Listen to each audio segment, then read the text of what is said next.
There's a Tina. Okay, there's an intro.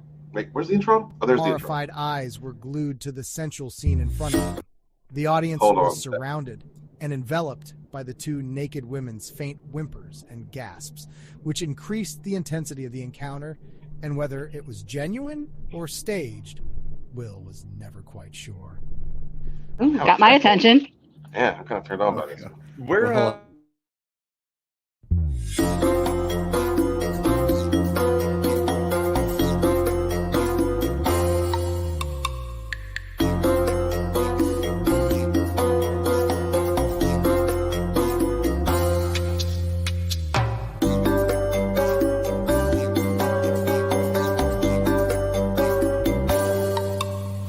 I'm very upset at the lack of do-to-dos.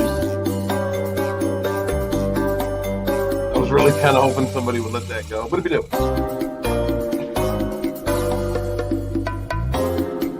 I kind of actually didn't want to run the intro. I wanted to hear more of what the story was like.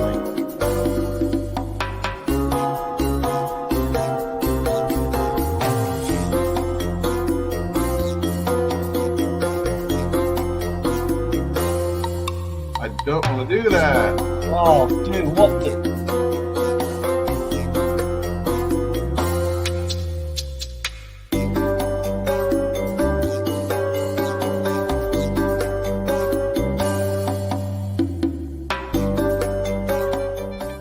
Reigning is the Mad King, comes with no wheeze. Burden of greatness is hard on these knees. Lameness is your particular disease. Stitching with jokes, that's my sacred degree. Bloods and crits got nothing on me.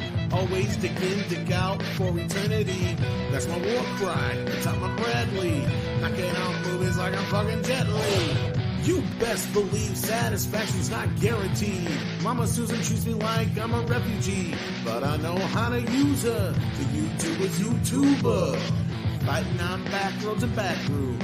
I be saving the future. Hi. Oh, now I'm doing. Scott's got me doing things in the middle of the. Hi, Scott. Good to see you, boss. Thank you for being here. Appreciate that. Can't even be here on the stream. What's up? Hail the chat. How y'all doing? What's going on, everybody? Good to see you. Thank you, Keely Chow's in the house. What's up, Keely Chow? No, that's the wrong one. What's up, son of a bitch?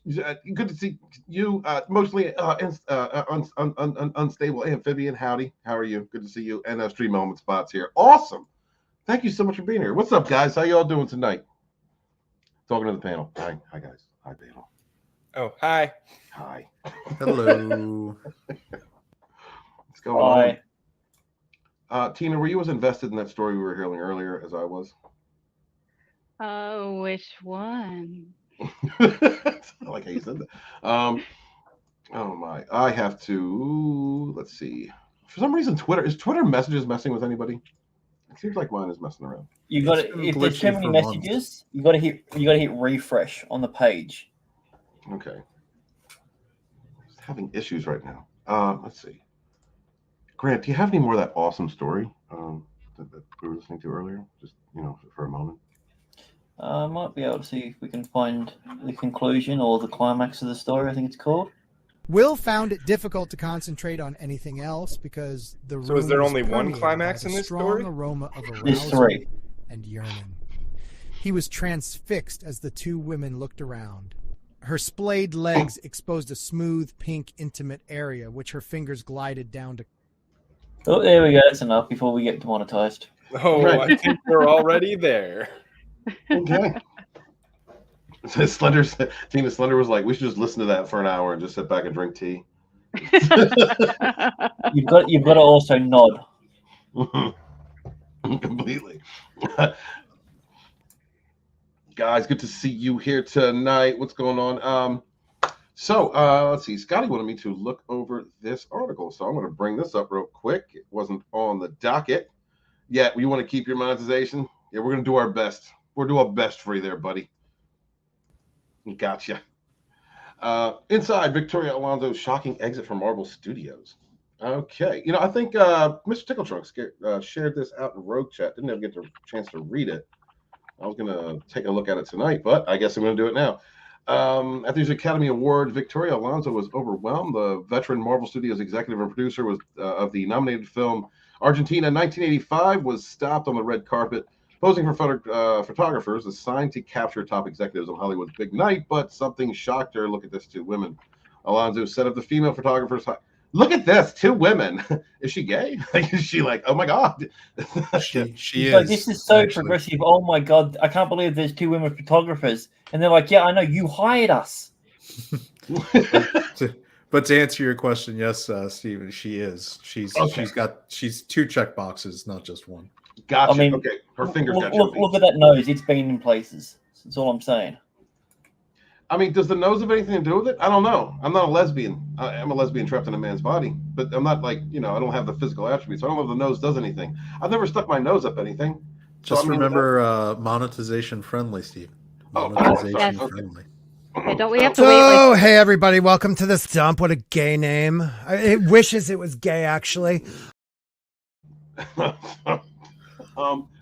have to wait like 7 minutes before we say anything dirty. Which Before is the opposite of like when you're 12 and you do 7 minutes in heaven. You have 7 minutes to get dirty, so it's kind of interesting. Yes, Tina, this is why 7 minutes in heaven turns into 6 minutes and 49 seconds of trying to make a move and then desperately remembering you've got 10 seconds left to try to make something happen. True that. Are you speaking from personal experience? I don't know what you're talking about, Slender. I mean, whatever. I know that it's different in the Navy. But...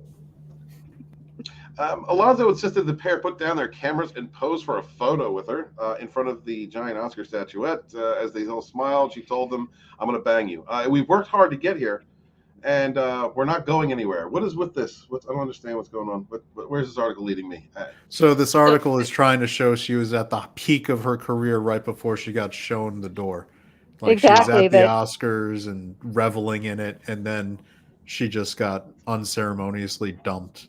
No pun intended. But from what I've heard, she's like the tip of the iceberg. Aren't they planning on like laying off 4,000 employees or something? Well, yeah, but she's there's 3,000 more to go. There's 7,000. They've got rid of 4. So. But she's super high in the echelon. She's number 2 at Marvel. Was those are the first people you should be getting rid of because they're in charge of the shit show. Well, her job is completely redundant. She was there purely simply for a face. Well, all the work that she does is done by everyone apart from her. So they get rid of her. The job still gets done because she didn't do anything. Well, I mean, I don't want to stop the process. I don't want to stop the process or anything, but I will be taking over for her starting on Monday. So nice. Yeah. Less is more. Finally, just stay out of the way, and because if I know what this article is going, what the reports coming out in the last few days is that Victoria Alonso was a raging certain word. That appears on Tuesdays. Take a guess. A raging. Country girl. That's how we say it in the Midwest. There you go. See you next Tuesday. Oh, can't understand normal thinking. Okay. Yeah, and that she was the one responsible for the visual effects taking a nosedive the last 5 years. So you mean like the American version of the word cunt, not the Aussie version. Got it. Correct. Okay. Well, we made it to the 8th minute. Thanks, Gregory. That's a term of endearment. That's why I wanted to clear it up. You have Australian listeners, Oh, it's a cultural difference. Thank you, Mama Susan. Please. I mean, you can appeal it now. If it gets demonetized, you can be like, we had an Australian on, and their vocabulary is completely different. All right. So let's say 8 days later, she was fired as Marvel's president of physical production, post-production, VMX, and animation. 3 individuals familiar with the matter told Variety the shakeup came as a surprise to many in show business within the vast Marvel comic fandom, a community prominent online and in person at many multiplexes where the studio releases their films. It's almost like they got rid of the person who was in charge of physical media. Do you think they're going to be doing physical media anymore? Everything is going to streaming? Mm-hmm. No. Physical production, not yeah. She doesn't. She's not the one who makes DVDs. She's the one who books studios for the movies to shoot, who would hire the visual effects firms. Exactly. And they don't need to book studios anymore either. They've got a room with a green screen. They're good to go. No, we're talking about the special effects people, booking the studios that do special effects, and she's the one who makes the decision when that Black Panther production.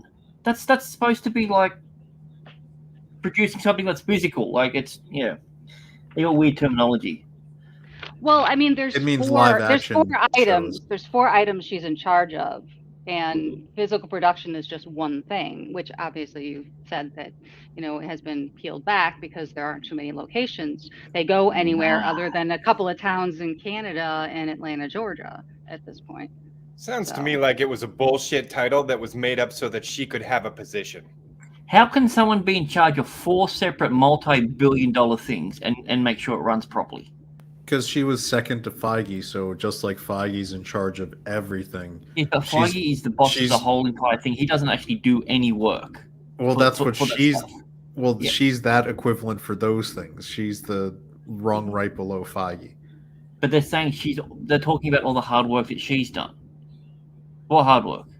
And they started the whole... Well, I mean, that's the job of a vice president, is to, take credit for the work of the, 50 million people that roll up to them. And the same thing happens in the corporate world. Do you think the vice president... Thank God it doesn't happen with politicians. Well, yeah, I mean, come on. You think about the fact that the vice president of training doesn't give a shit what I do on a daily basis, but you damn well sure she takes credit for it in the stockholder meetings. Right. Yeah, take that. No, you see you next Tuesday. What Victoria Alonso was doing was she was apparently the one freezing out VFX firms because she didn't like them based on agenda thinking.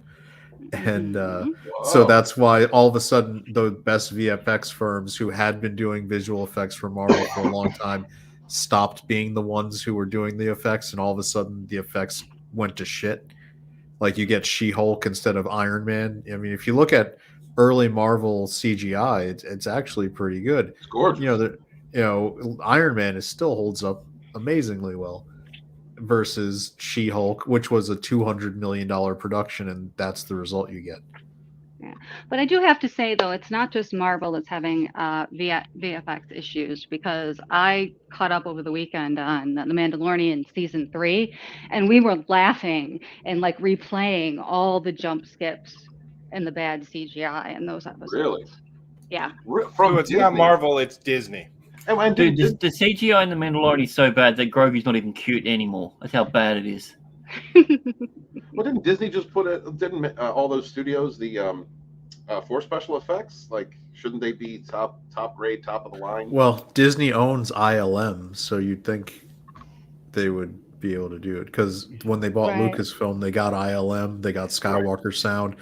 It's one of the ways they hide, when they, one of the things that's misleading when people are talking about the budgets for the Star Wars and Marvel movies, you forget that a lot of the groups that are doing these things are being paid, and they're other divisions of Disney. So you're just moving a shell game around, where of that $200 million budget, 20 or 30 million might be going to ILM and Skywalker Sound, which are under Lucasfilm and therefore part of Disney.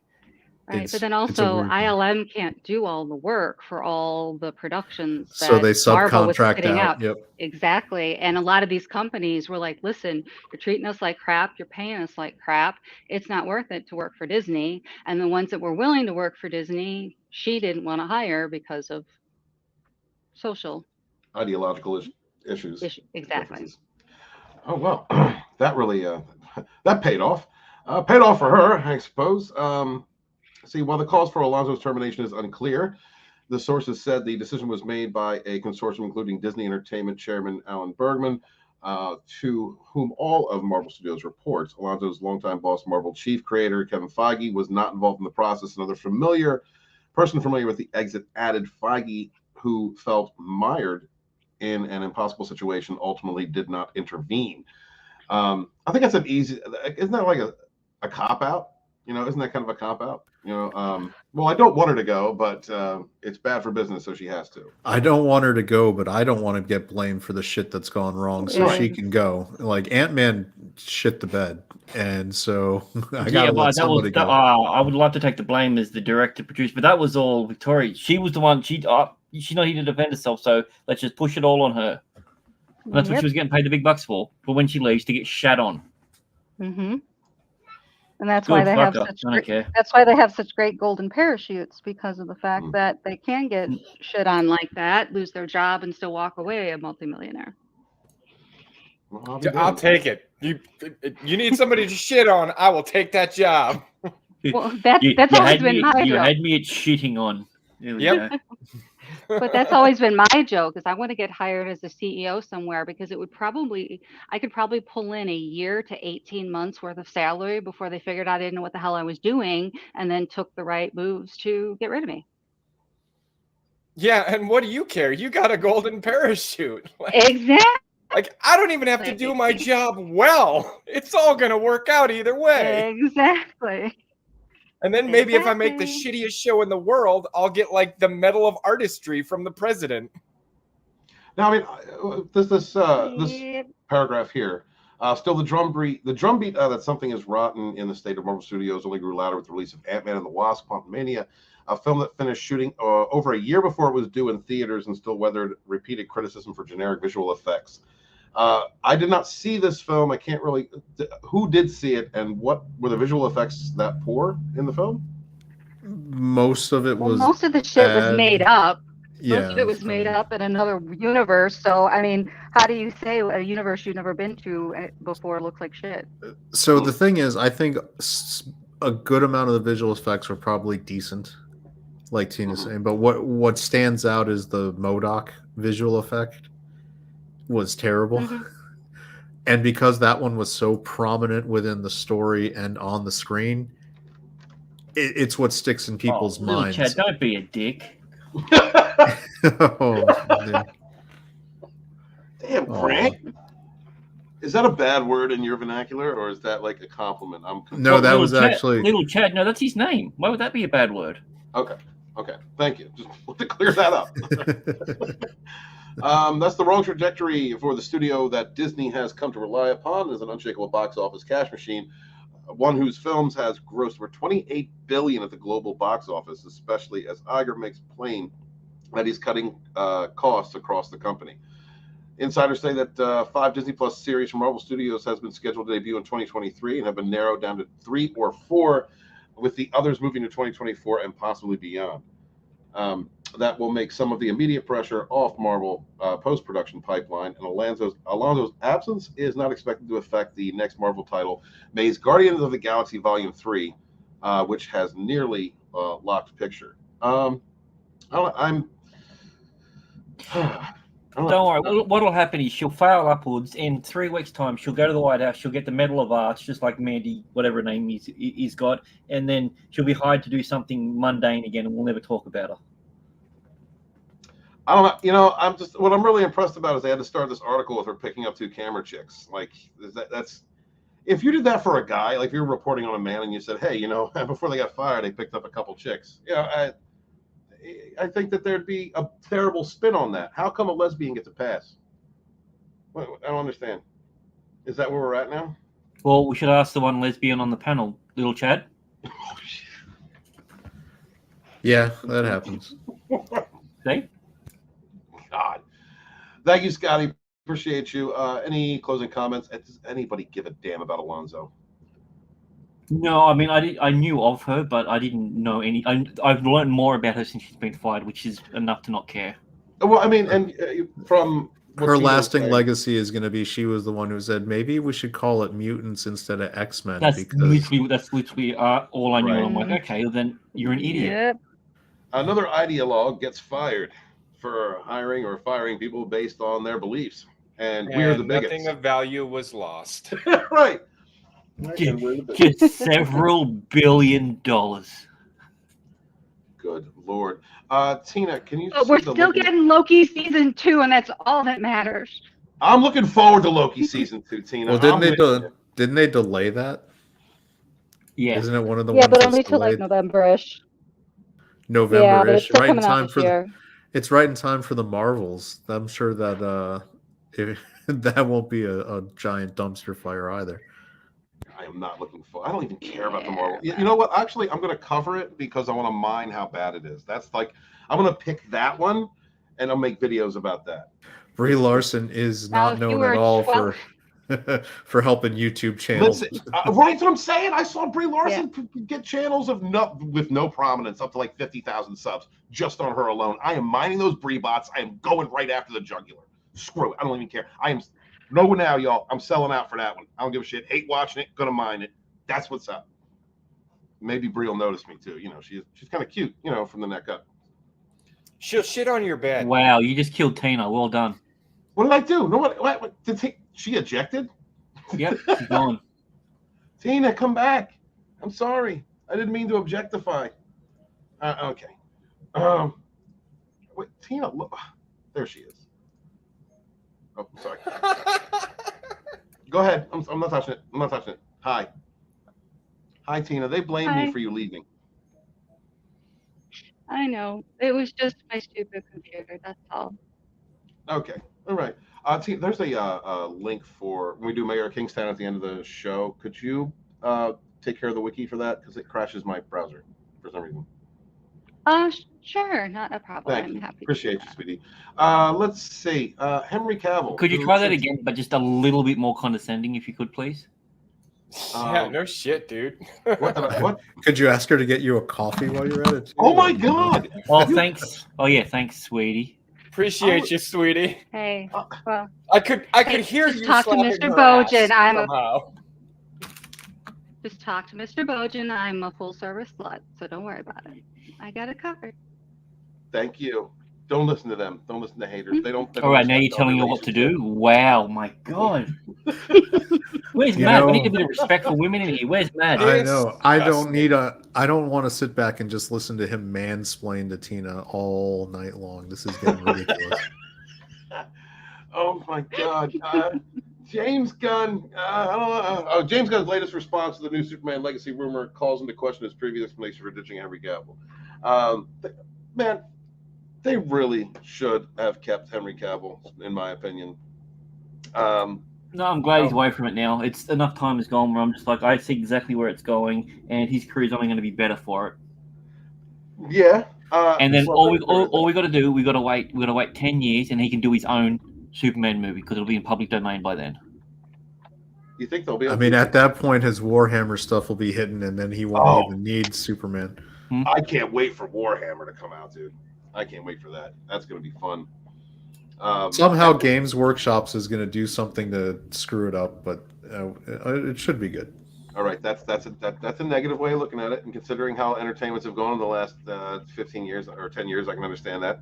I mean, I don't know if you've messed with Warhammer, but Games Workshop has gotten a pretty solid reputation for not caring about its fan base. Well, beautiful. So that's where you're going. I thought you said they've got a pretty solid reputation. I was literally about to throw down with my screen. I was like, okay, thank God you clarified that. But no, I was going ironic. Thing, right? Like Wednesday, which I didn't like the show, but was an incredibly popular show. We're now seeing a lot of information come out about that Wednesday was so good because the woman who played Wednesday was very insistent on, keeping to the character and not doing stupid shit that the writers wanted to do. Right. And which made her difficult to work with because she's too worried about the source material. Yeah, but she did it anyway, and the show was incredibly successful. And they made her an executive producer on season 2. No, how about Netflix does a crossover with Henry Cavill's Witcher and her Wednesday, and we can have the ultimate difficult to work with set. But here's the thing, Henry Clash Cavill of the W's. Henry Cavill is very much the same way, and I think as a result, the Warhammer 40K story is probably going to be pretty good because that's what's important to the fan base is staying true to the characters and staying true to the lore. Slender, you know what the biggest difference between those two examples that you gave is you had one director and one writer who was actually willing to change and do stuff, and you had another one who was stubborn. And when it failed, blamed it on Henry. Mm-hmm. Yeah. If The Witcher was as, but that's not going to happen in Warhammer because Henry Cavill is an executive producer. I know that's what I'm saying, but I'm saying that's literally the only difference. If Wednesday flopped, then she'd be getting the same treatment as Cavill. Oh, I'm sure she would. Yeah.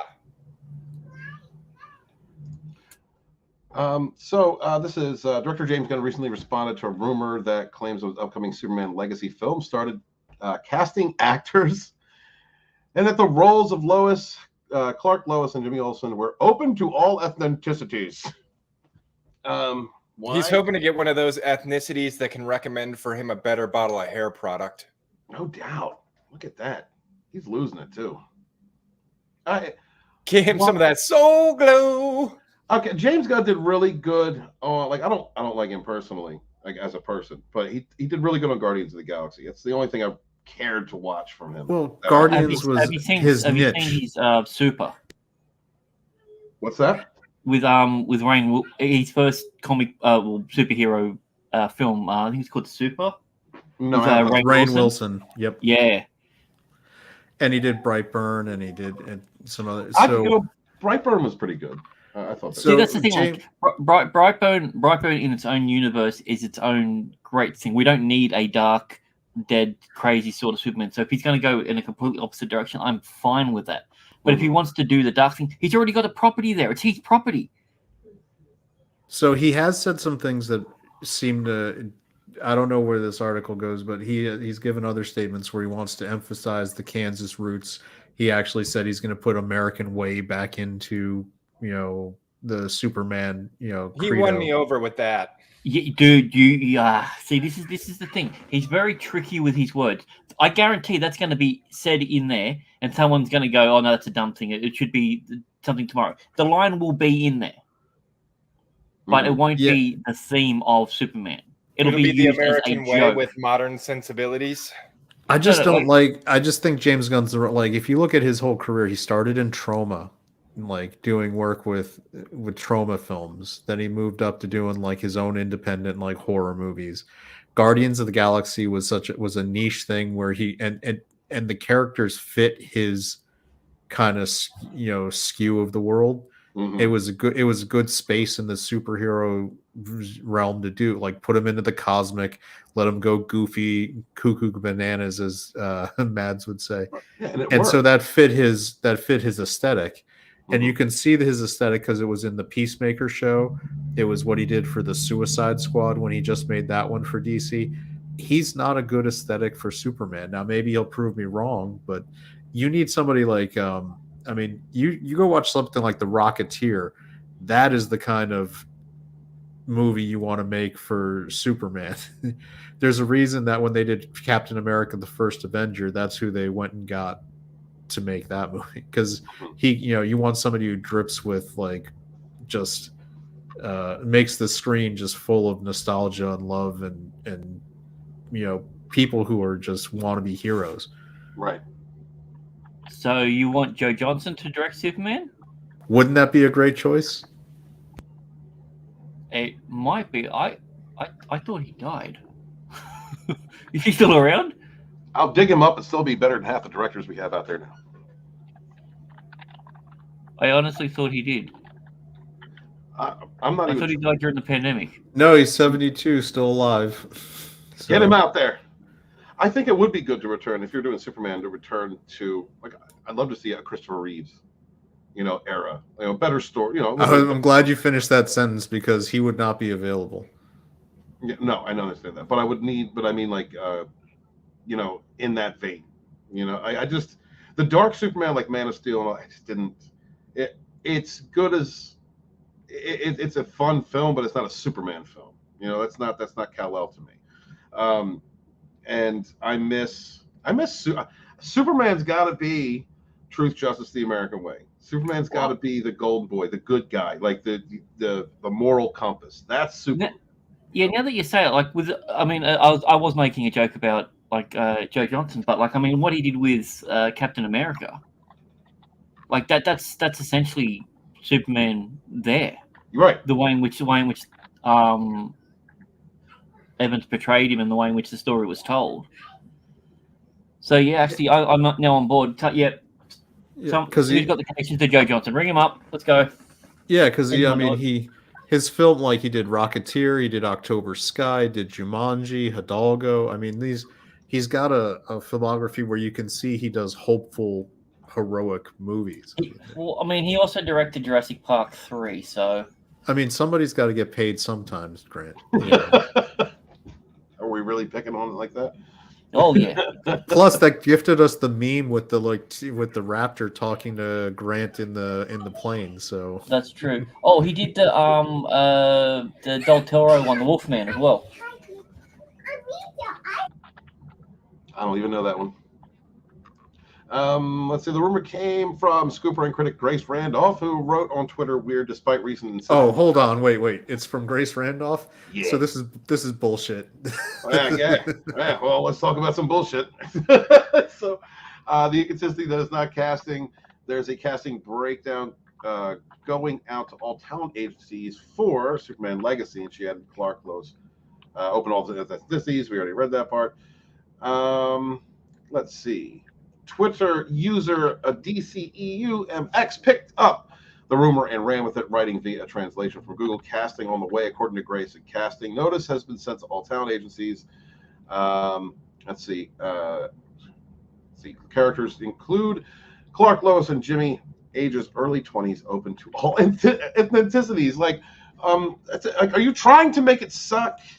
Are you like, we've already had enough of this. We've already had enough race swapping and gender swapping, and it doesn't work. Like, the people who want to see the characters represented from what we remember, or the comics or the stories, they don't want to see.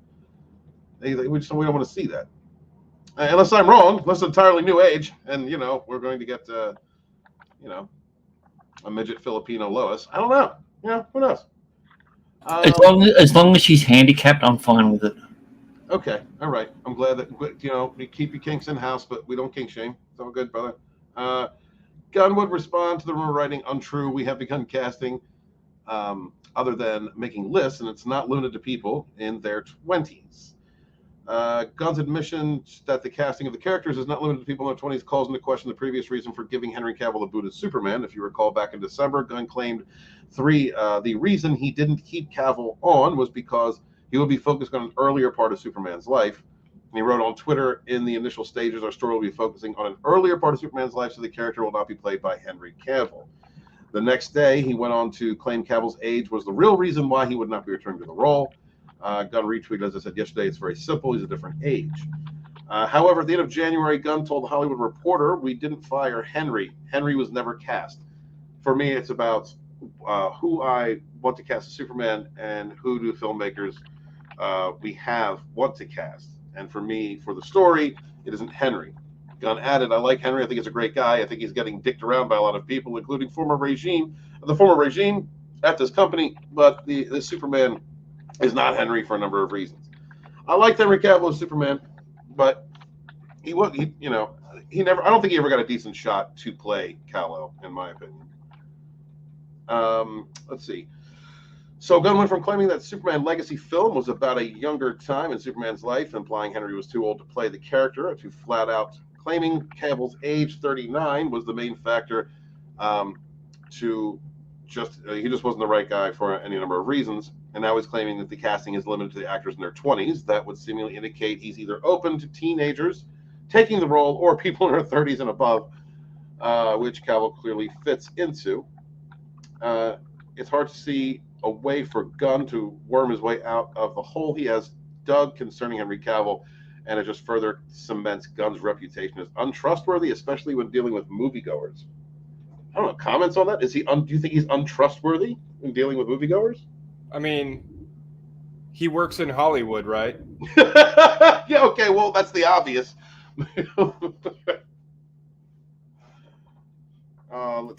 Never has there been a more wretched hive of scum and villainy. Hollywood would be so much better off if these people just didn't have social media at all. I mean, I start to wonder what it would be like, in the 80s if all this, if we had main lines into the thought process of like Simpson and Bruckheimer while they were producing movies and coked out of their mind. I mean, so I think the Hollywood people need to just stay away from social media. James Gunn is supposed to be trying to relaunch the DC universe, and he's spending all his time on Twitter, like talking to people like who are trolling him about the Snyder Cut and all this stuff. I mean, I think he's a bad choice for the DC job. Yeah. But I think maybe if he should just focus on doing it and staying off Twitter, and that would help him raise, sometimes familiarity breeds contempt, and the more statements he makes, the more people on the internet can parse what he's saying and just tear it apart and make him a liar even if he didn't intend to be. Right. So you're saying he should shut up and make movies? Yeah. That'd be a good baseline. I mean, Chad brings up a good point as far as social media. Well, I think we all know James Gunn's a little bit of a troll, and we saw the master at it in Rian Johnson, who was out there just trolling everybody and didn't care. And that's worked out really well for Lucasfilm. So right. I'm glad that Zaslav decides that's how he wants to make the most important IP for Warner Brothers has. Let's put the guy who likes to troll people on Twitter in charge of it. Mm-hmm. I mean, Rian Johnson's such a dick. I didn't mean to poison the water by mentioning Johnson, but it's a parallel too. Fans are already at odds. At least hardcore fans are already at odds with the movie studios for how they've been treating some of these properties.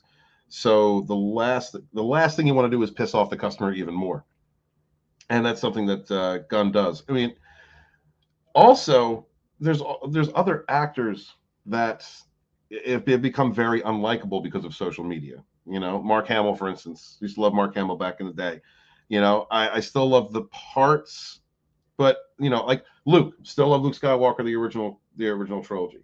But I know people that just don't watch it anymore because they're so just disgusted by the comments that someone like Hamill makes on Twitter and on social media that basically alienates half of the audience or more than half the audience, and is very very confrontational, very demeaning to people who don't view things the way that he views them in his extreme.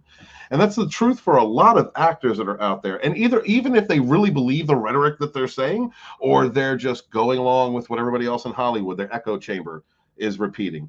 And I truly believe some of them do that just so they can keep a job, but it still doesn't matter. When you get these actors and you get people that work on these films on social media demeaning people who are your customers, that does not make something profitable.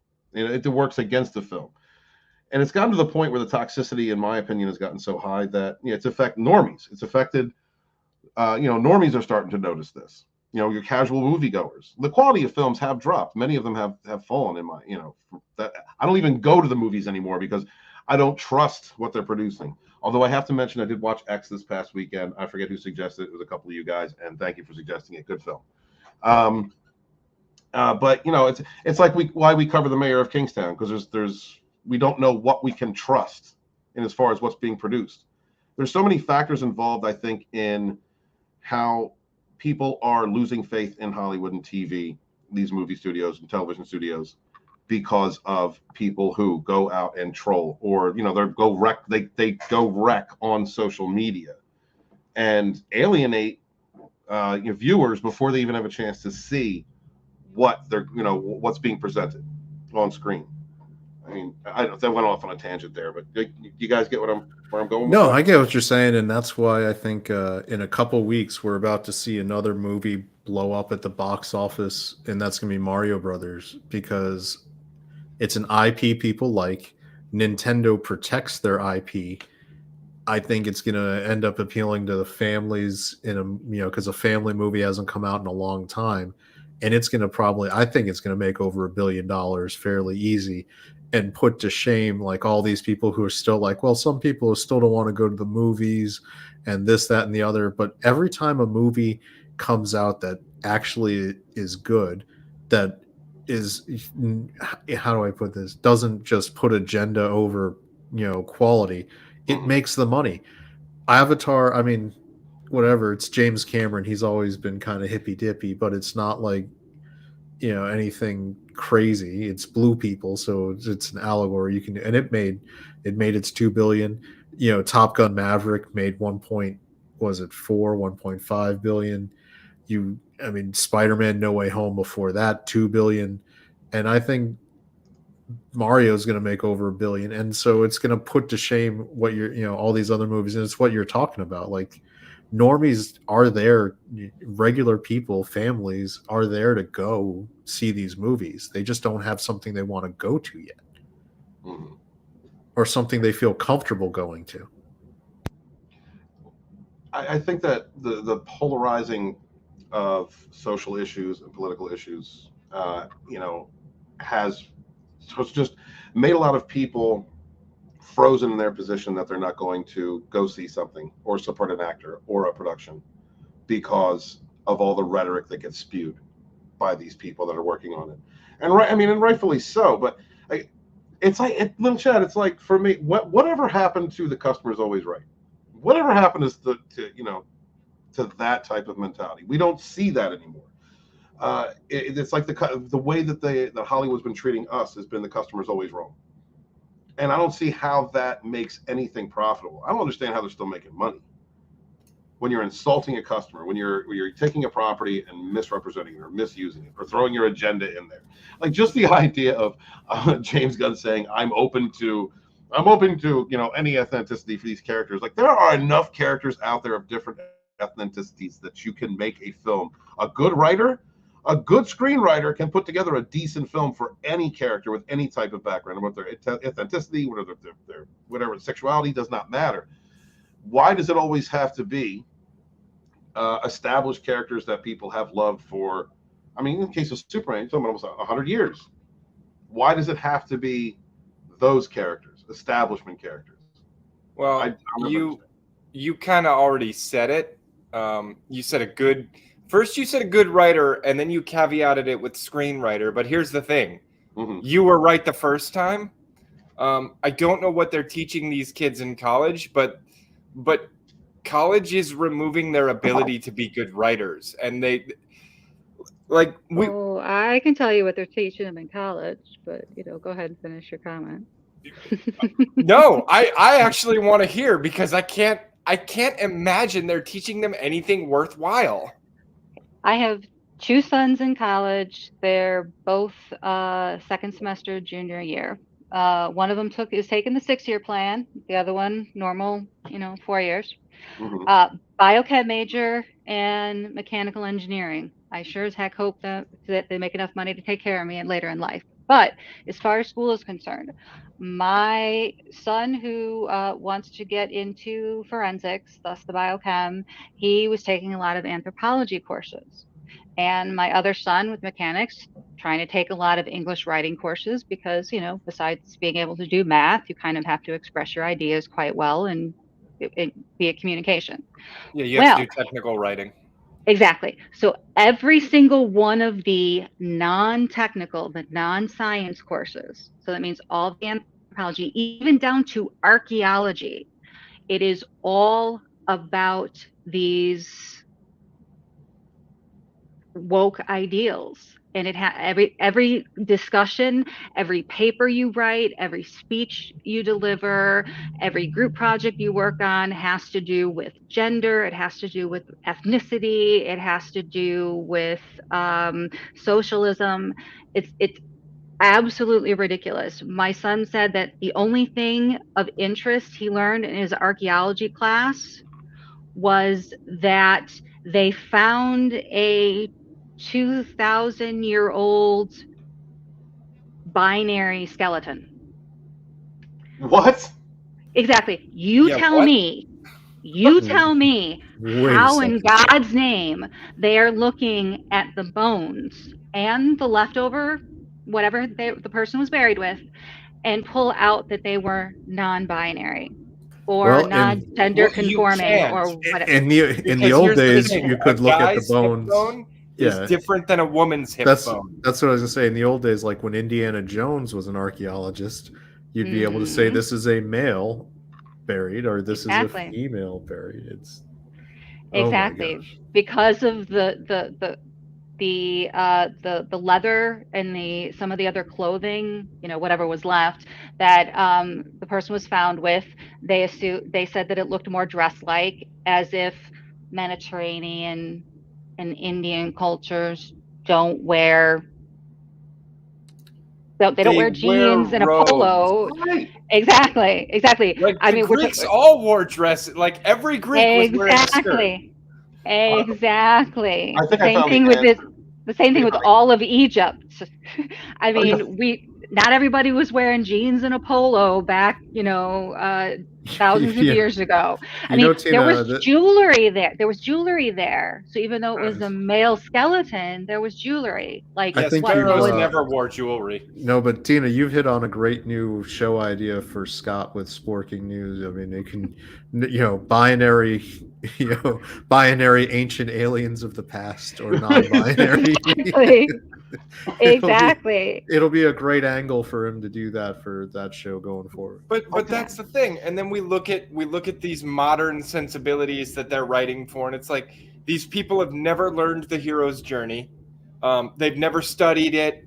They've never gone back and looked at how they can make their writing more efficient. They can't handle criticism, so cuts never happen where they need to. Like, even grammar can't be correct because of grammar is all the personal pronouns. Grammar is fucked. I'm just wondering, like, was there a clay tablet at the dig site that had pronouns on it? Is that what happened?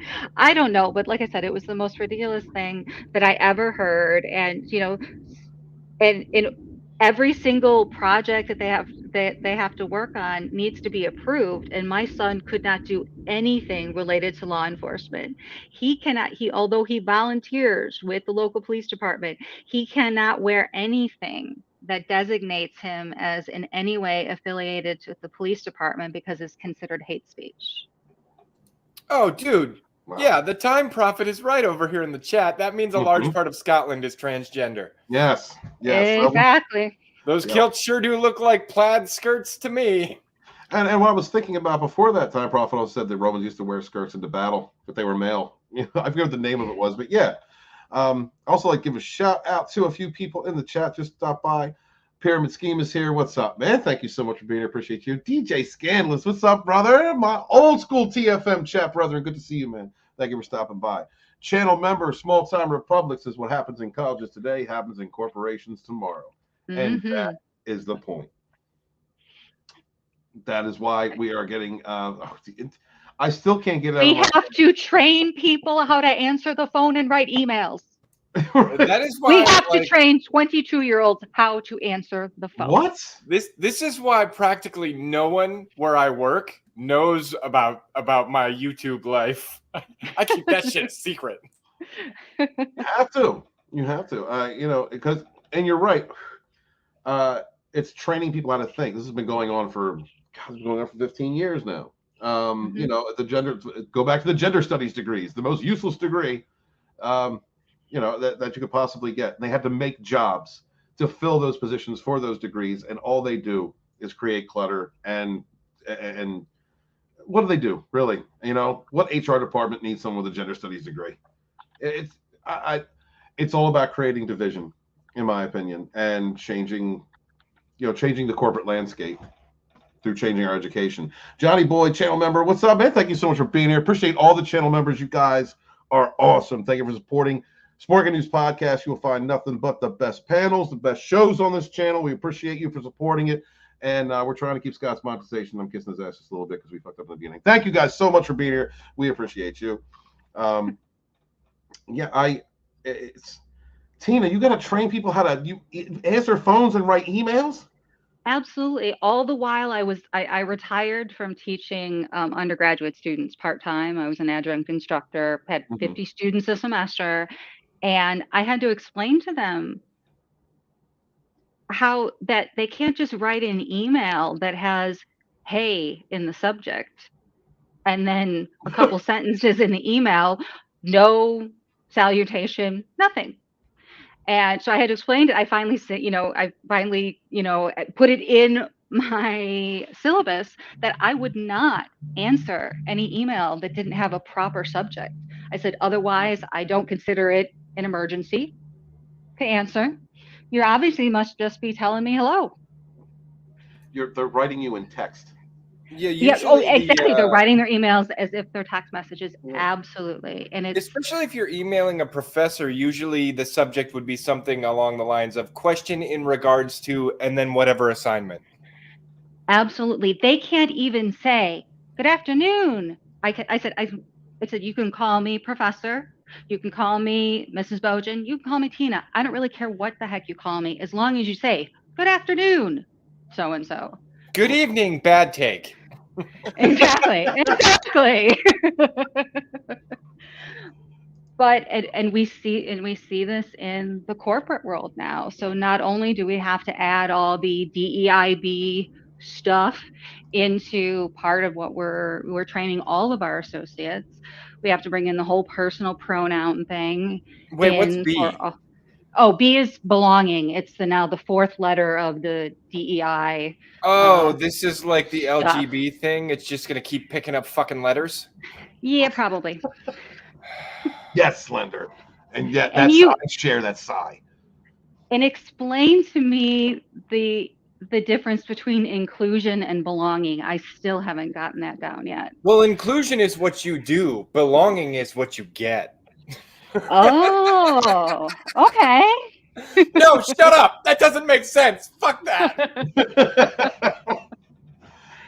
I mean, some of the stuff is ridiculous. I mean, and they want our personal pronouns on everything, on your emails, on your IM chats, on everything, because you have to let someone know how to refer to you. I'm like, how about using my freaking name?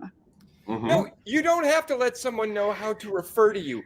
Pronouns are not person specific. They are broadly generalized so that we as human beings can describe to other human beings the things that we are fucking observing. Dig it.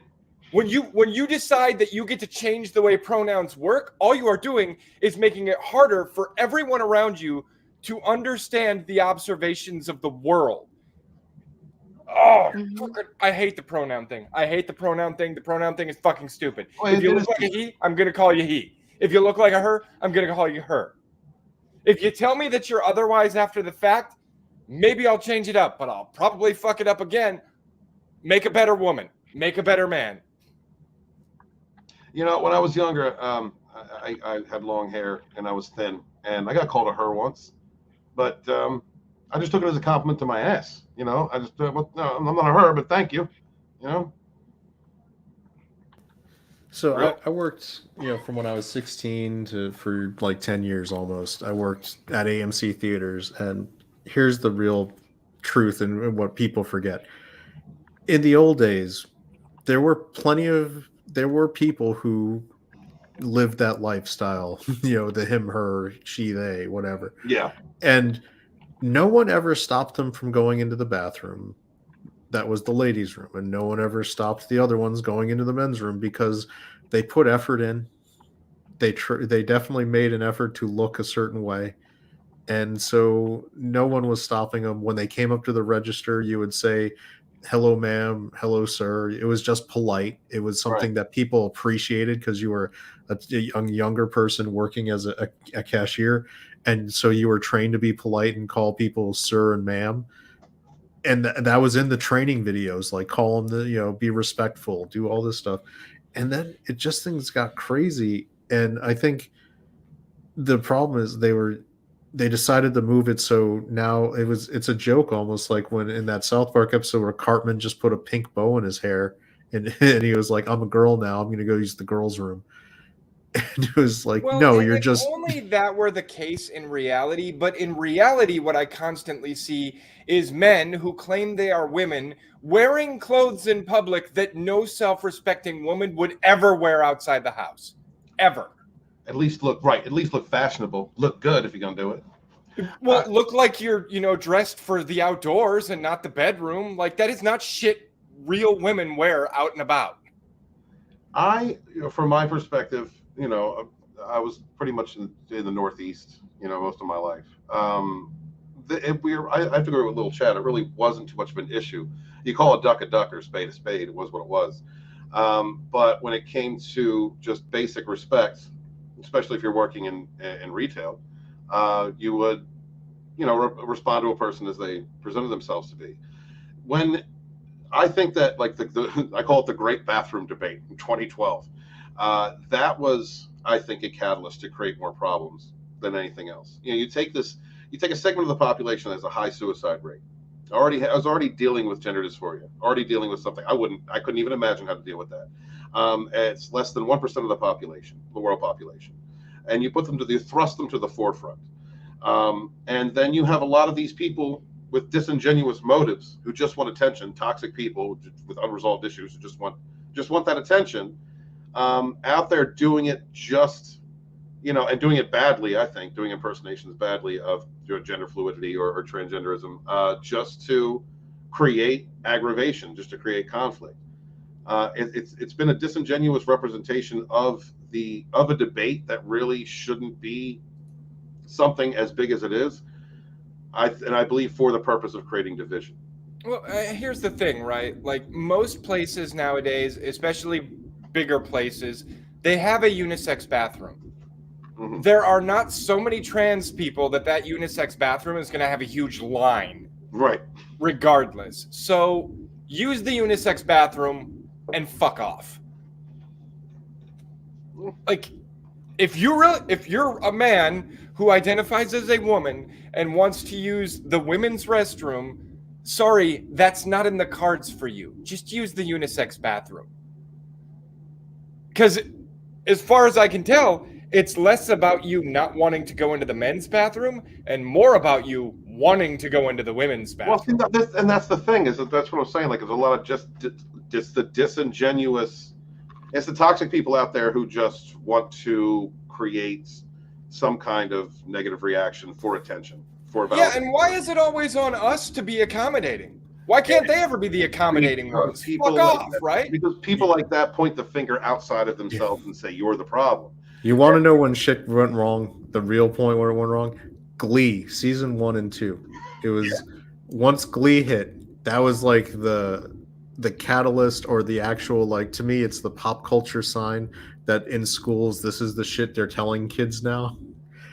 And it became like, you can just watch that show and see how that whole mindset of preachiness and woke and everything was just everywhere. And that's like, now it's going to be on television, we're going to celebrate it.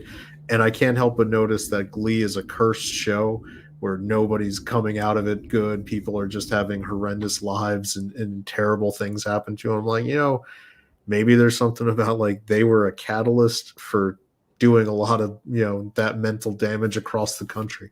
I don't know, personal preference. I mean, I know it's bigoted and racist to say that we were better off in the 90s, but guess what? We were better off in the 90s. And one of the things about the 90s was we had a very live and let live mentality. And it was like, hey, listen, I'll do my best to be accommodating to you. You do your best to be accommodating to me. We'll find that middle ground and we'll try to be good. But nowadays it's like, no, you will accommodate me. And if you don't want to fucking accommodate me, I will attack you. I will ruin your life. I will cancel you. I will get you fired from your job. Like, you aren't even looking for compromise. You aren't looking for middle ground. You are just looking for everyone to serve your every fucking whim. And it disgusts me. That is the problem. As it should, because we shouldn't have to capitulate to other people's delusions. No. Speaking of capitulating to delusions, you should put up that Marvel story, because this whole Loki being the Secret Wars villain is, to me, capitulating to a delusion. Well, Tina, please take the lead on this, if you would. Well, sure. Ran across this one earlier today. It's one of the rare not bounding into comics articles that we take a look at. But it is somebody theorizing that with Secret Wars coming up, now remember, the dates have been pushed way out. So we still need to have Kang Dynasty, the Avengers 5 Kang Dynasty needs to happen. And then Secret Wars is probably going to be 2 films like Infinity War and Endgame. So we are talking 2026 at this point, probably the earliest before this would happen.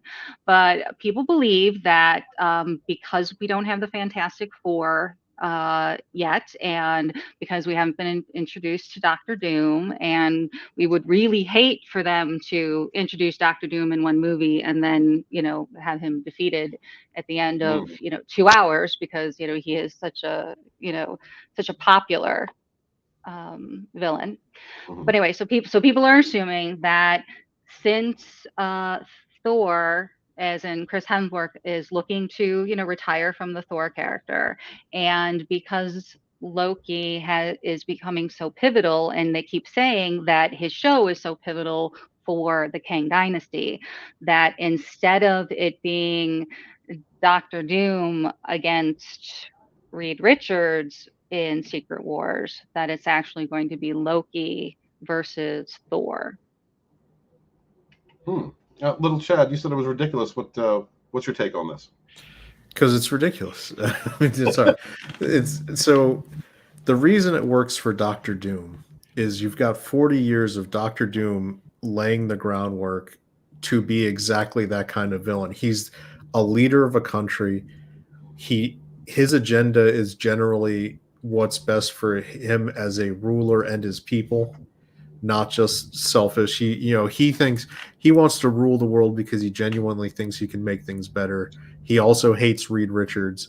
He has a thing for Susan Storm, that, you know, and there's a lot of history there that is a little bit superfluous, except in Secret Wars, where Jonathan Hickman made it so when Doom rewrote reality, he was married to Susan Storm. The kids were his. I mean, so Doctor Doom works for that thing. Plus, Reed Richards is the foil you need for the Secret Wars kind of level situation, because it's about it's very complicated. Jonathan Hickman does very, very complicated comic runs, so it takes a lot to do the backstory. What it doesn't work is Loki in the Marvel Cinematic Universe.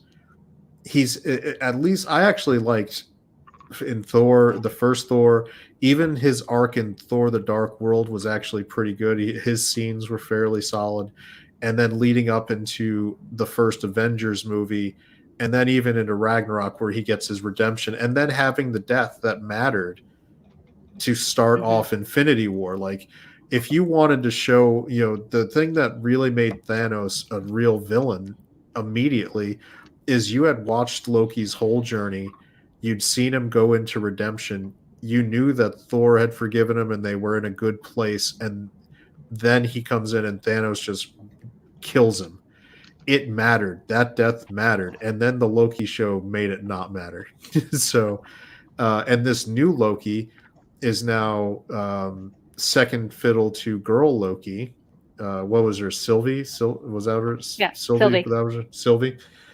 And so he didn't even do the real journey on that one. It was Sylvie. He was there, supporting the girl boss. And now we expect him to be the person who is capable of actually like bringing together an entire, the way that works in Secret Wars is Doom, by stealing the power of the Beyonders, created a basically amalgam universe of all the multiverse worlds into one battle world, where they were all put together and had places and zones where they could live. This Loki's not capable of that. They haven't done anything to show him capable of that. In fact, the previews for Loki season 2 show him losing his shit because he sees a variant of Kang in the 1920s and he's like pissing his pants. Doom, the reason Doom works for that kind of villain is Doom does not piss his pants. He doesn't fear anything. He might have, he might think he might not be able to beat it, needs more planning, but he is not going to give up. The Doom is the parallel to Reed Richards, the same way Magneto, when written best, is parallel to Xavier. Agreed. So absolutely. And yeah. I don't think the Loki that we see in season 1 and season 2, the main variant for those series, I don't think that's the variant that they're going to have be the catalyst for Secret Wars. I think it's the one that's in the image here, which is the President Loki character, which I think really goes along with your story about not making a lot of sense, because we don't know a lot about this variant. We've met him for one episode, I think, in the first season. Yeah. Yeah, and alligator Loki bit his hand and exactly made him look like a little. With the multiverse time travel garbage, there's no stakes. Any character can be whatever you want him to be, whenever you want him to be. Like, it's oatmeal. It's fucking flavorless and very fluid. Well, there's one way the multiverse works for the normie average person audience. It's when the multiverse can become a vehicle to bring back people from movies they liked, which is, the reason it worked for Spider-Man No Way Home wasn't because it was a multiverse story. It's because they were relying on the fact that they were pulling people from movies that everyone had gone to see, and they were specifically that's Tobey exactly Maguire. What they're doing here. Yeah. They not. Don't think No. Doctor Doom is going to be all that popular because they've never had a successful Fantastic Four movie. But Slender, so they're reskinning him with Loki. But the reason it doesn't work with that is now they're just, instead of, it would work if... Oh, no, I know it doesn't work. I'm just telling you that's exactly why they're doing it. I know, but this is why they're screwing up the Marvel Universe, because they got the wrong message. They thought the multiverse was a gateway to just be able to do easy storytelling, when the reason that the only way it works is giving people nostalgia they liked, and that's why the Flash movie might actually make a little money. It's because it's got Michael Keaton in the bat suit with the Batmobile from 1989, and that shit gives you the member berries, and so you might go see that movie. Right. What's going to happen now is we've got 15 different versions of Loki that, unless you do the homework and watch your Disney Plus shows, you're not going to know who this one is or the backstory for that person, for that variant. There's already people dropping out, like Ant-Man. Technically Kang was introduced in the first season of Loki, but not everybody knew that. So going into Kang was, kind of rough when they're alluding to all this kind of stuff that they set up through Loki season 1. People don't want to do homework with movies. The Marvel Cinematic Universe worked because they didn't think it was homework. It was the movies they wanted to see. So it was appointment viewing because it made them want to go see it. I mean, I agree that this time, or even 3 years from now, is not the time for Secret Wars. I think that they could use the Kang Dynasty, whatever happens at the end of that movie, to bring in the X-Men. Because then you can do the whole House of M run and all of that crap, bring in your X-Men people, have all kinds of fun there. And then eventually, after you've established the Fantastic Four and Doctor Doom, eventually get to Secret Wars. I keep thinking that they're missing the opportunity that they have with the Avengers Kang Dynasty movie, because that's how they can reset time and bring in all of these X-Men that weren't there the day before. So yeah, I'm a big fan. In the early aughts, they did basically it was called Avengers Forever.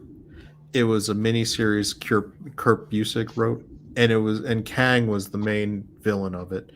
Kang and Immortus, because even with all the multiverse that Marvel had, even in the 90s and 80s with What If and all the other stuff, Kang was still one guy who just time traveled, right? There weren't a bazillion versions of him.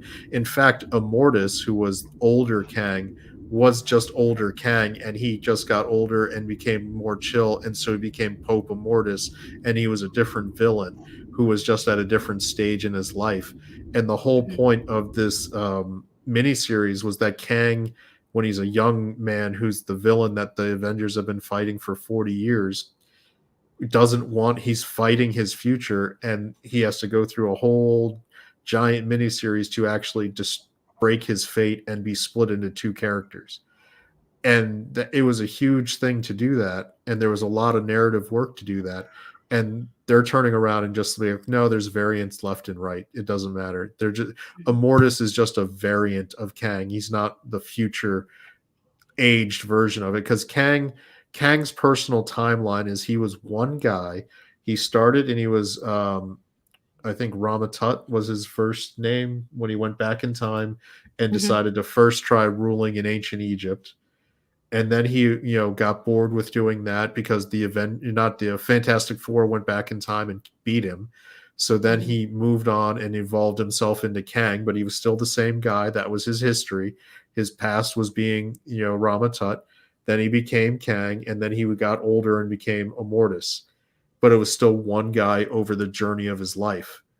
Now, when did Nathaniel Richards come back as Iron Lad? As Iron Lad, that was after Avengers Forever, and that's when the multiverse shit started infecting comic book writing.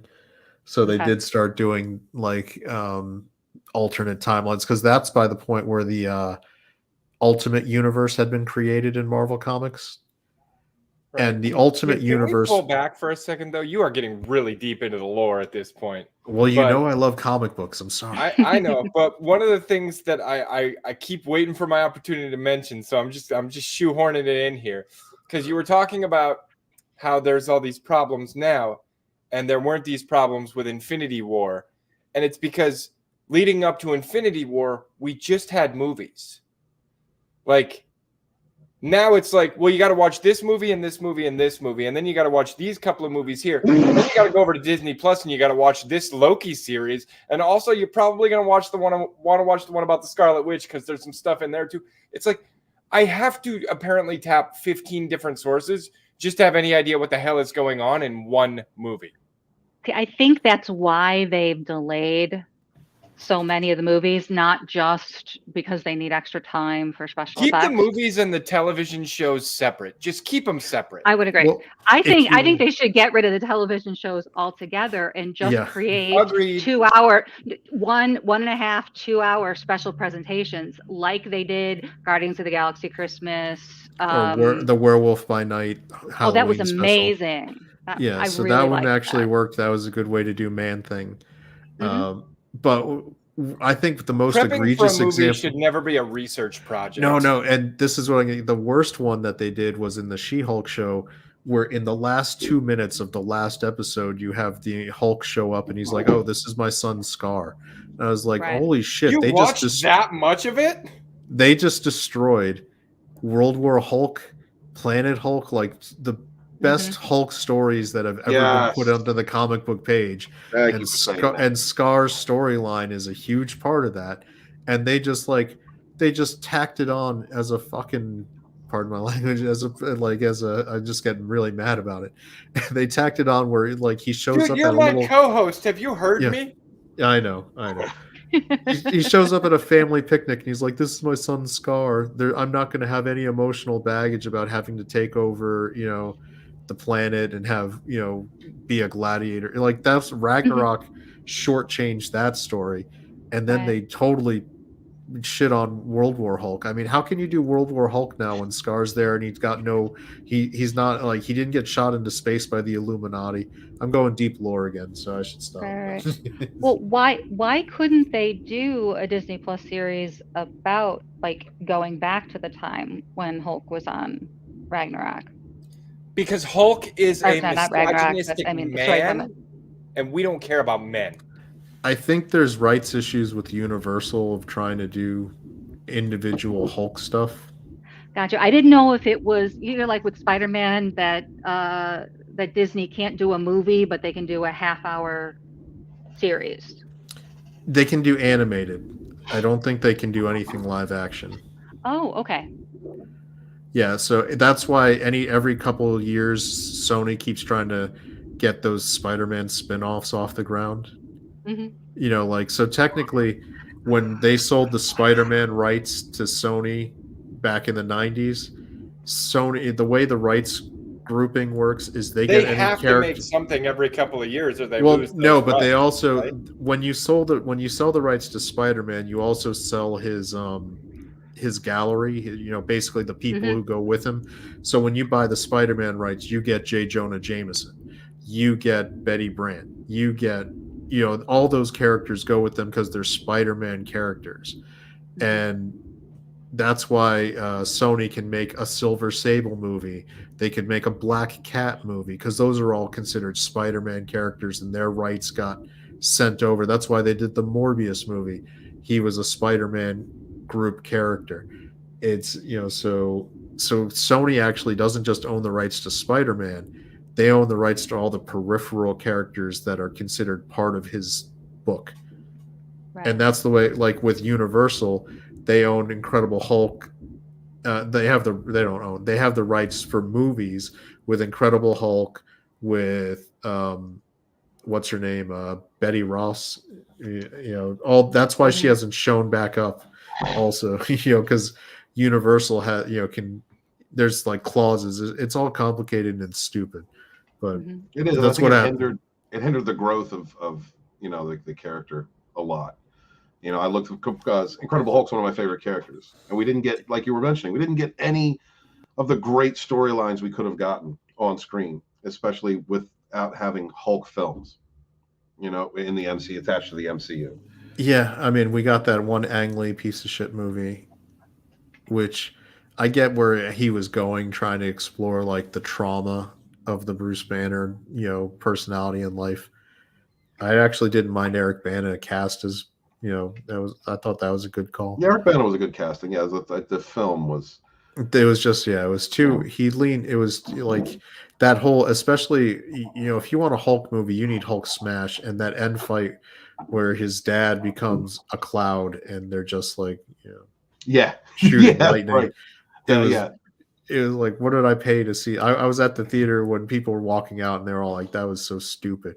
You always got to end and make them happy at the end, and they'll be okay. But, well, really, because the fight with the dogs was better than the end fight. Like the battles that led up to that were better, and I like to see him fighting the army. Like that's the army trying to take him out. Like there were things about the Eric Bana Hulk that I did enjoy, and also the way that they did the layout. They made it very comic book. And I enjoyed that reference, and how the way they designed it, presented it on screen. But and all of that is to go back and say that they're using a weird variant of Loki to somehow be in place of Doctor Doom for Secret Wars is just it's a very Victoria Alonso choice, is what I'd say. Doctor Doom. I mean, going back to the way Tina was talking about in the beginning, like Doctor Doom is a character that's should be presented very powerfully, long-standing, not a one and done. That is not a one and done. And I hope that they don't. I hope they don't do that. Like Tina, what do you think they should do when bringing in the Fantastic Four and Doctor Doom? Do you have any ideas? I honestly don't know. I mean, I think that I know that they've said that they're not going to do an origin story, which I'm fine with, but I'm afraid that I'm afraid if they don't do an origin story, that we're going to lose a lot of what makes the characters what they were, and the background pieces of the fact that, Victor was in love with Sue and in those details.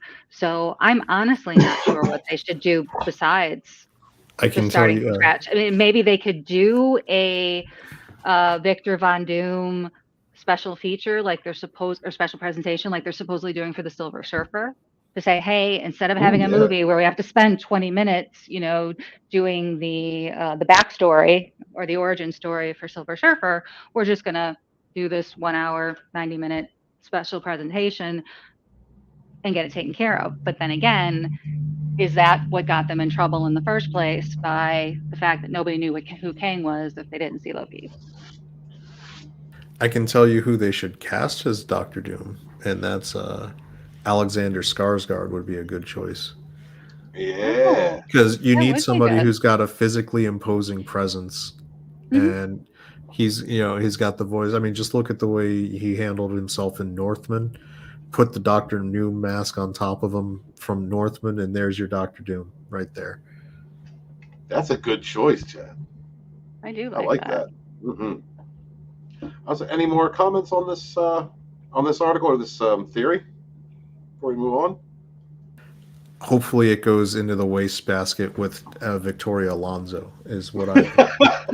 Because I think they're rehashing the entire next couple phases. And it's a different Skarsgård, Time Prophet. I think you're thinking of his younger brother who played Pennywise. But yeah, it's a shame that the quality, at least as I took it, the quality leading up to Endgame, it didn't seem to maintain. And I think it's a shame because I liked the first. I mean, okay, there was a couple movies that I didn't enjoy, or not something is not a go-to watch for me. But many of the films, Captain America films especially, Iron Man 1, there are films that I really enjoy seeing.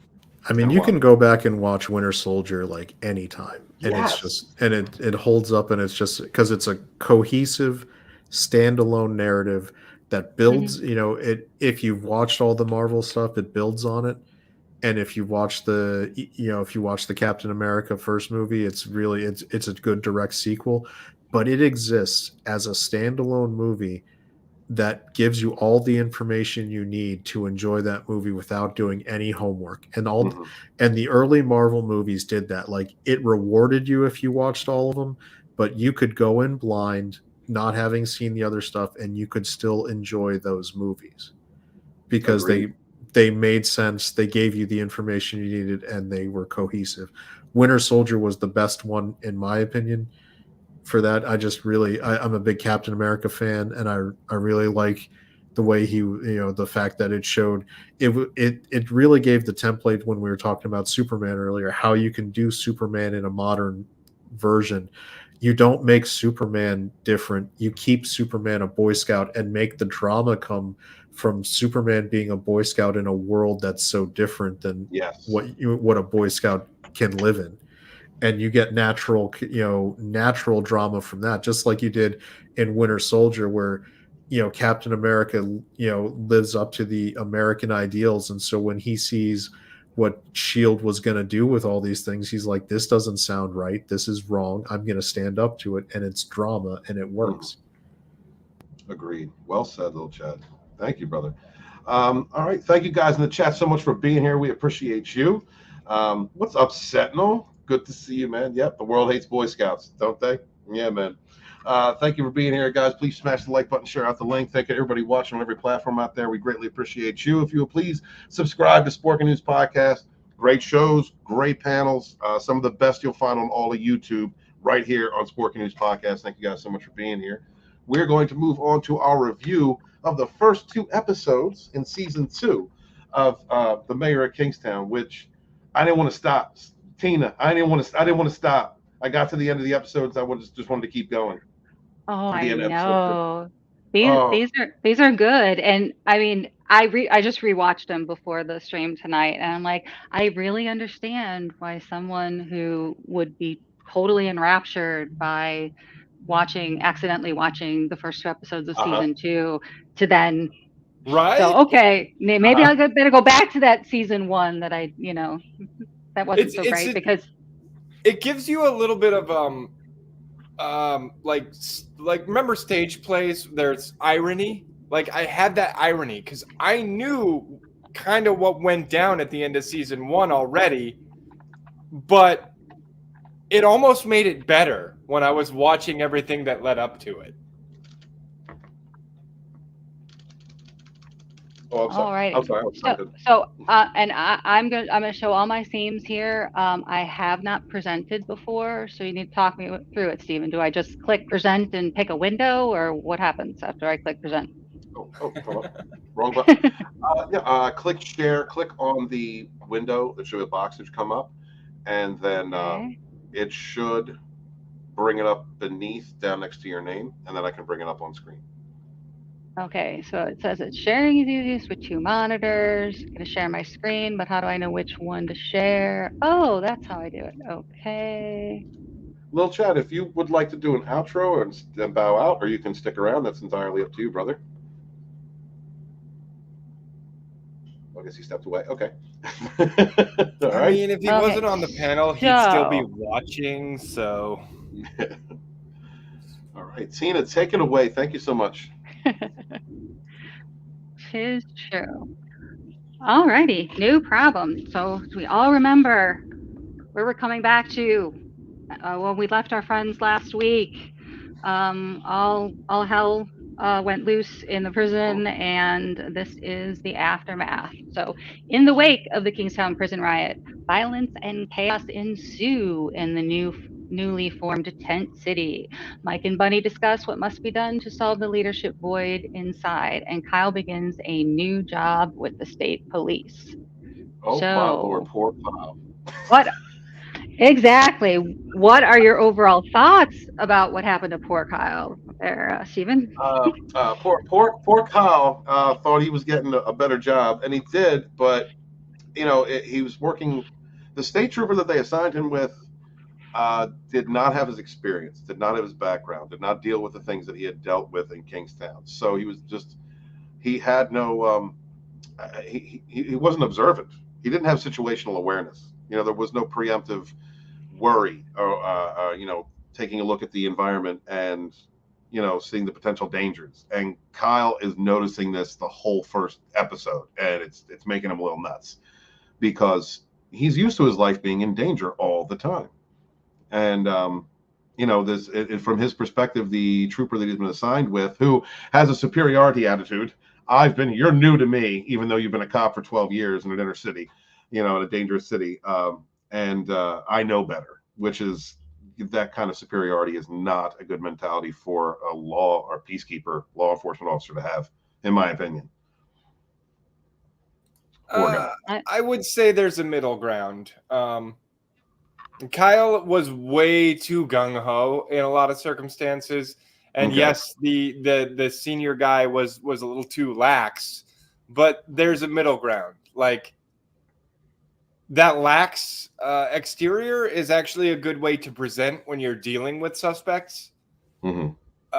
The way Kyle was acting, like you're going to put them on edge immediately. Well, he was hyper aggressive. You're right. Okay, I'll take that. I understand that. There's like a middle ground. Yeah. Like neither of them, I think, was in the right. I think there's a middle ground where they both should have, found themselves at a time. Yeah. Slender, I think that you're right. I agree. I kind of changed my point of view because of that. And you're right, because the show itself has gotten me hyper. It's hyper aggressive. It's a lot of violence that happens in this show. So I actually I resonated with the way Kyle was approaching the situation. But you are right. When you're a peace officer, you can't just rush in there guns blazing. You can't be the executioner. Where are the drugs? Where are the drugs? Like, stop pointing your gun at me, dude. What are you talking about? Right. It's maple syrup. But then, process and procedure is there for a reason. So, mm-hmm. on the flip side, I mean, I was told a story by when I worked at the bank. All of our security guards were just, off-duty cops for the village that the bank was located in. And one of the guys was just talking about an incident that happened over the weekend. He'd been working with the PD for 20 years, and he pulled somebody over. He thought he remembered the plate from somebody from the neighborhood he had pulled over previously. So he thinks he's going up to talk to some, 17-year-old kid, telling him, pulling him over for speeding. And it turns out it was a totally different person who had a shotgun sitting in his lap. And he didn't aggressively point it at the officer at all. However, this cop, after 20 years on the job, didn't run the plate, didn't walk up to the vehicle in the proper way, and exposed himself to being killed very easily. Yeah, but specifically when we're talking about Kyle drawing his weapon, generally you don't draw your weapon unless A, you have reason to believe that there are weapons where you're going, mm-hmm. or B, you've seen a weapon. Like he was real quick to draw that weapon several times. He also assumed that that they were looking for drugs. Yeah. Right. Because he wasn't told any different. He had a lack of information. So he was kind of coming from that perspective of there are drugs there, or there are guns there. That's a really good point. I mean, his, commanding officer or his, partner who was training officer or whatever, should have told them exactly what they were hailing the boat for. Right. Yeah, it's almost like he was trying to set him up a little bit, like he was trying to clown him because he was new. Maybe he was just, playing with the rookie or trolling the rookie. But still, you need communication. What I saw from from both episodes, and as far as him and his training officer, was a lack of communication or a lack of respect, maybe from the trainer. That's how I perceived it. Yeah. They got real lax on some process, so a little bit. I say Kyle was right. Pull it out. Pull the jammy out. Kyle was hyper aggressive, and his senior was hyper lax. There is a middle ground. You do follow the process, but you don't need to get quite as aggressive as Kyle was getting in a lot of those situations. And the weapon should never come out unless you are under imminent threat. And there were several times Kyle pulled that weapon before there was any threat. Mm-hmm. Bad Take Bojan is now also known as Thug Life Tina. Just letting that out there. Oh, thank you, Soul. I love that. That's her alter ego. That's the one you don't want to see. Yeah, that's Tina from the streets, man. But anyway, although I haven't lived in the city proper in over 30 years, but still, You're dangerous. We can pretend. It's all right. Don't live it down. Soul Assassin right. tagged you with it. It's what it is now. You're a tough girl. Hey, it's the only thing that keeps me with the upper hand in the house is I can outshoot all 3 of the Bojan men. So damn. How embarrassing for them. Yeah, it is kind of sad, but there's some things come naturally, right? Girl, I'm not hating on your natural skills. We are not doing that.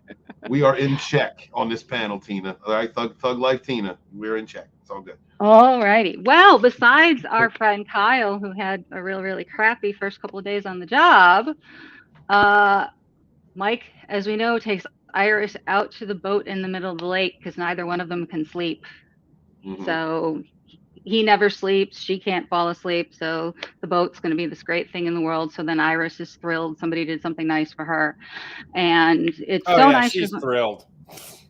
Sorry, I've seen the whole season. Sorry. Okay. I get it. I've only seen the first 2 episodes. I'm only going by episodes while we're watching these. But I did get the impression that there was a moment where she was like genuinely happy, and that was it was nice to see. I wish there would have been a moment where I genuinely cared because I don't give a shit about her. I'm trying to identify with the character Slender. Okay, I'm getting into my fifis, and I was living in her moment of enjoyment. Well, speaking of the boat, Iris was so much enjoying the boat. She didn't want to leave because she didn't want to go back to the cabin and deal with the bears and such. So he leaves her there. But as soon as Mike leaves his boat, he gets a call to show up at a scene, and Mike arrives on the scene. Ian has shot the pit bull. No, he didn't just shoot the pit bull. He emptied his clip. He did too. He was like, fuck, and just started shooting the top, and then shot through the window, and I'm like, dude, really? That's like. I'm surprised he didn't drop the magazine and load up the Like, did you see that dog? I'd have emptied the mag too. The conversation leading up to it though was just like, oh man, he's still eating him. Like he's eating him. Like they're just talking. I do love that they're like, what are we gonna do? Wait for animal control? And he's like, nah, fuck that. And he just starts unloading through the sunroof.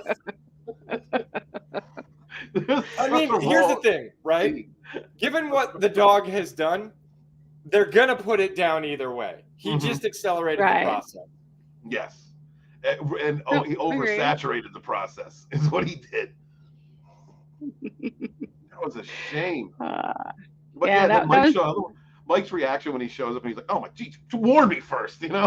Looking in that. He said warn me first for that scene, but then, in the next episode when he walked into a grotesque, what happened there. Exactly. Yeah, exactly. Dude, it was the dead dog that got him. Yeah, it was a poor puppy. Half-eaten person. Apparently. But my favorite part of the first 10 minutes was Captain Kareem there. His wife wakes up to an empty bed, runs over, just desperately check to see if, you know, the weapon is still where it should be. And then goes searching for her husband, which we figure, okay, maybe the guy's getting drunk downstairs, whatever, can't sleep because he's been traumatized, only to find him hidden in a closet in the basement, hiding from or reliving the trauma. Seriously, PTSD, Tina. Like that took, like, you know, I've gone through some PTSD. I've seen people that have gone through it, and that hit me. That scene was just like, that dude is going to go wreck at some point without the right care, you know, with the way he was acting. And thank God his wife was there. You know, the kid coming downstairs and seeing it, and then, you know, the wife telling her to go to sleep, like how that affects an entire family, what that man went through. And you look at that character, and he was trying to be the voice of reason through the entire first season. You know, he really was within the, you know, within the realm of who he was and where he was operating in with the guards. But it's a shame to see, like, that is the truth of it too. Like that men go through that, right? Men get raped, men get abused, men go through that and it's hard for a man to deal with that because of how we look at ourselves and how we're supposed to hold ourselves societal standards. So you're watching this man who was, you know, is a powerful man, you know, with himself and in a controlled position, who has been broken down, used, sexually assaulted, just, you know, life threatened, and everything that he's gone through. And like, that's real. What's one of the things I love about this show is just the realism in the way the characters are written and how they react to situations. So that was very raw. You've watched the second episode too, right, Walton? Yes, I have. Yeah, he ain't the voice of reason no more. I know he ain't. That guy's gone. He said it too in that episode. He said, "Yeah, I did." He said, "I lived. I didn't survive." Exactly. Well, before we know that he was assaulted, we see that there's all kinds of beatings going on in Tent City. And there doesn't seem to be a rhyme or reason to it. There's people that are beating each other up that are within the same gang affiliation. So it's not perfectly aware yet what's going on. But then not only are there issues within the prison itself, then on the streets there's shootings everywhere, whether it's, you know, Robert and his team raiding a drug lab, whether it's we hear through people telling stories and other violent issues that they're shooting kids sitting at a bus stop. They're going into the house, which we'll get to later on, and just in retaliation and just shooting them up after the whole pit bull killing a couple of guys in a car scenario. So once the drug lab gets hit, we see our friend Bunny again. Because Bunny is very angry that not only did they, you know, shoot all of the guys in charge in the prison, but they have also taken out his drug lab. So he can't make money by bringing drugs into the prison because everything's on lockdown. And he also can't make any product. And the chaos, you know, and it kind of lets you know about the chaos that's ensuing because there's no shot callers left. There's no bosses in there. And exactly. Like Grizzly, like I will admit, there's been a dude or two that I've wanted to stomp their crotch until they're bloody. But you actually see that, and it made me real. Like that is for real when they were having the fight in the tent city, and you see these 5 guys kicking the living crap out of this one dude and stomped his crotch bloody. I was gonna say that wasn't even a fight, dude. That guy didn't get a chance to fight back. He just that was a beating.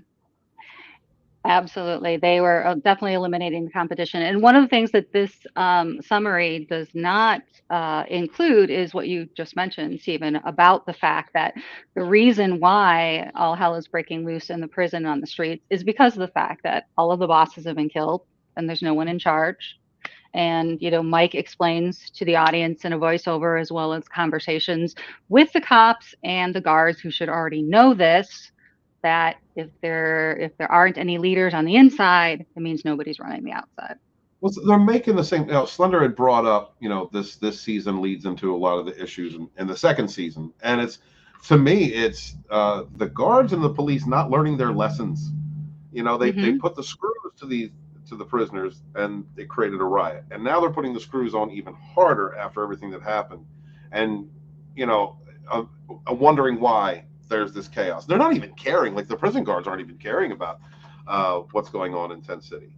And the cops are out on the street just busting everybody because it's, you know, it's your fault that this happened. We're going to punish you. So there's really a one-sided assault that's going on and has been. And it really brings, at least to my attention, the prison riot being a retaliation, you know, defensive honor for the prisoners who are being dehumanized. Oh, give it a couple more episodes. I imagine. You'll start to see how season 2 comes together. It is nuts.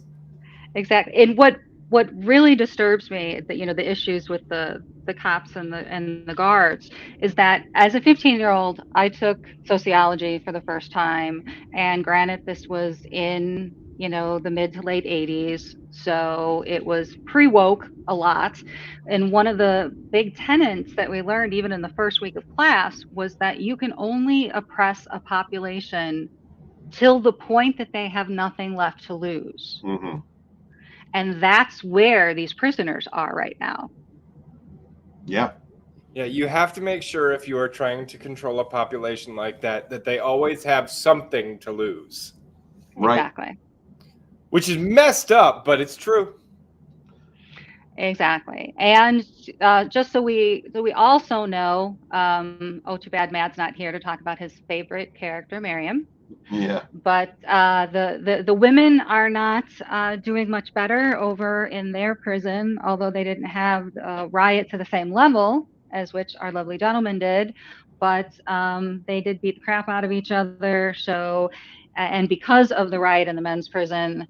Well, they also murdered a guard. Yeah, I was going to bring that up. Thank you. Yeah. I forgot about the guard. Yes, you're right. Completely forgot about our stupid young nephew. Yeah, you know, I think that's Kareem's nephew, actually.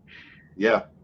Go ahead. Yep. And you look at, you know, the guards that are in the women's prison and what happened over at the men's prison, and then one of their own being killed. So I'm sure they have the same kind of, you know, mentality. You know, the co-workers or their, you know, brothers in arms, whatever they look at them as, that they're going to make sure that doesn't happen there, and they're also going to exact their own level of revenge. Absolutely. And my favorite part of that scene is, I understand, as being a teacher and a trainer, I understand the conditions that she was having to teach this class in were absolutely not ideal. And it's hard, I think, to engage with that student body as it is anyway. And then to have the quote unquote stormtroopers running the place.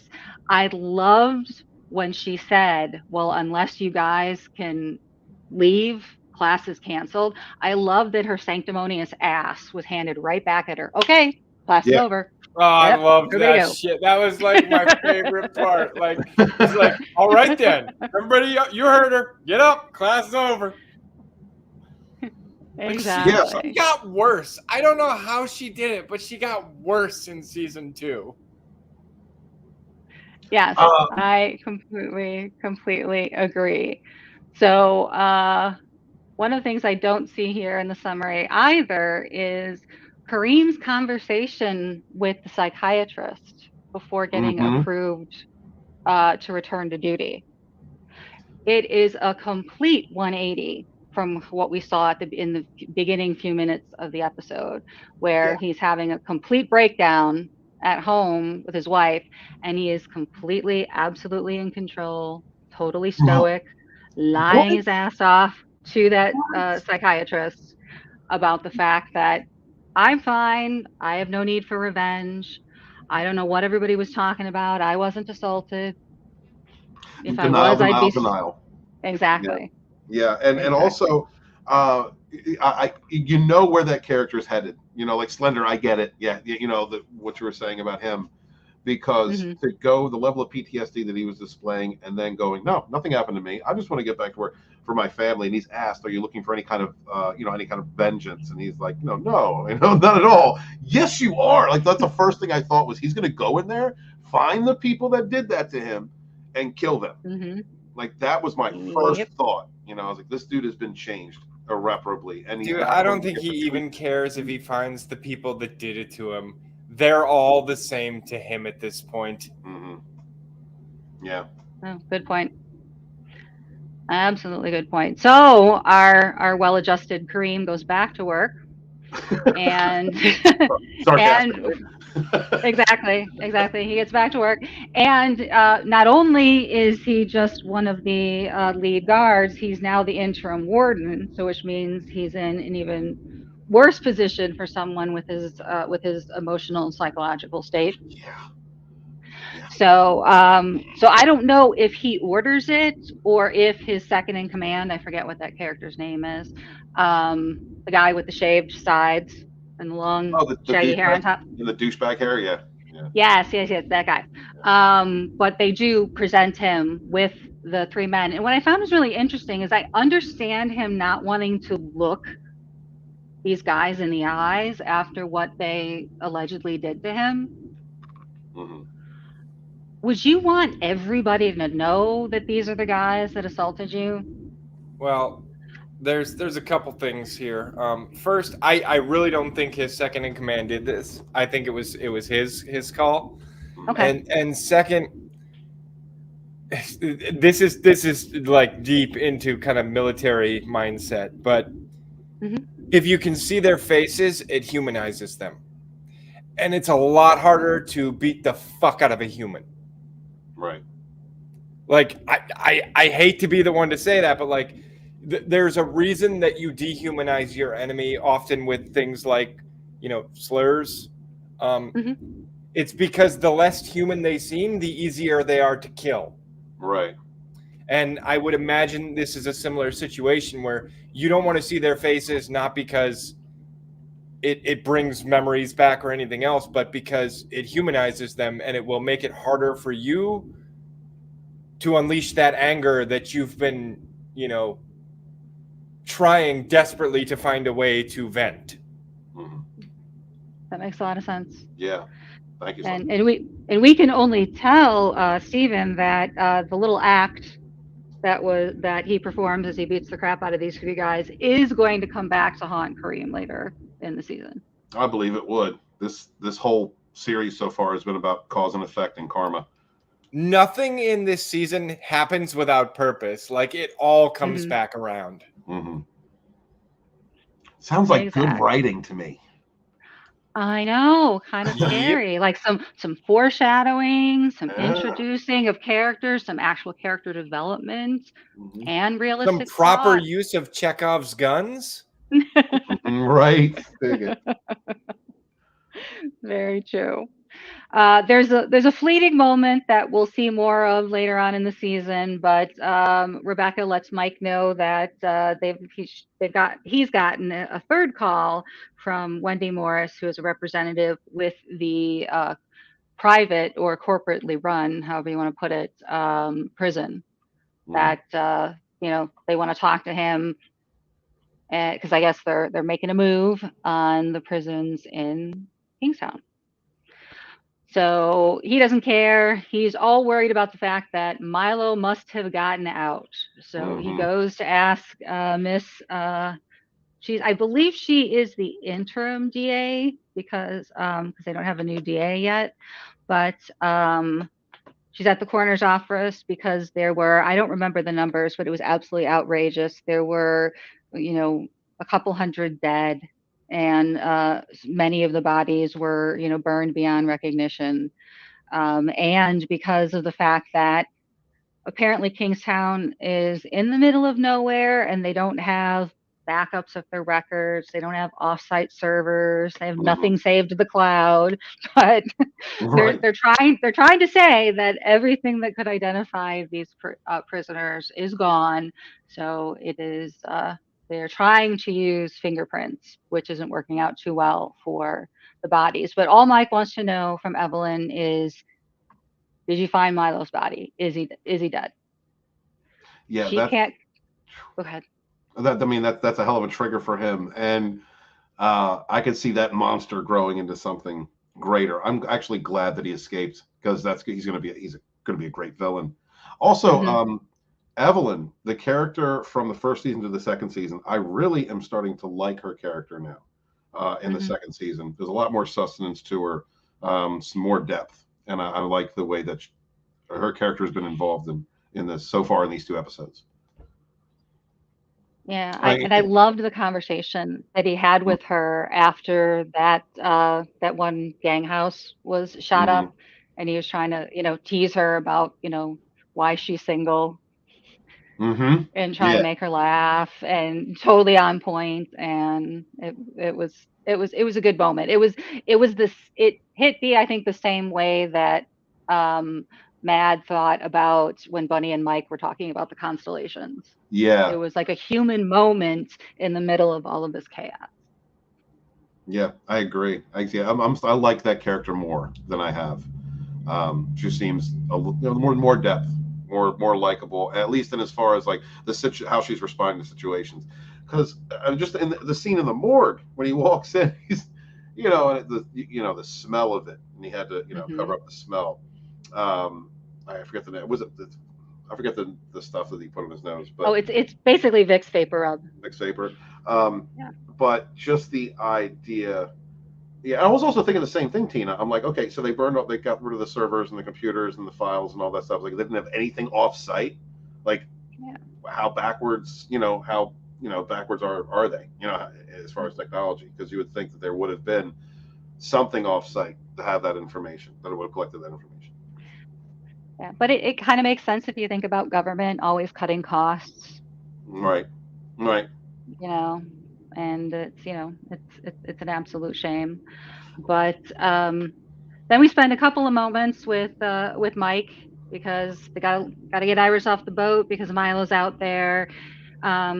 He thinks that they're going to have this nice transition with talking her to go into protective custody, and everything's all fine and wonderful, except unfortunately he doesn't get to go to the safe house where she's going to be kept for a couple of days until she's relocated. And so she's obviously very upset with Mike because she thought that things were going swimmingly, apparently, in their messed up little relationship. The moment I seen that pouty look on her face when she made him get off the boat, I was like, "Oh, here comes trouble! I know that look. Here it comes." Well, and despite the fact that it is what's best for her and it is her best chance, right? It's always that like it is so petty and small-minded, and she is that kind of woman where it's just, oh, I'm gonna immediately flip this on you. You're trying to help me, but I don't like the way you're helping me, so I'm going to blame you for fucking it up. Well, she wants what she wants, Slender, all right? It is not what makes sense. It's what she wants. You can't always get what you want, but if you try sometimes you get what you need. Right. Ooh, that is profound. Thank you. Okay, man.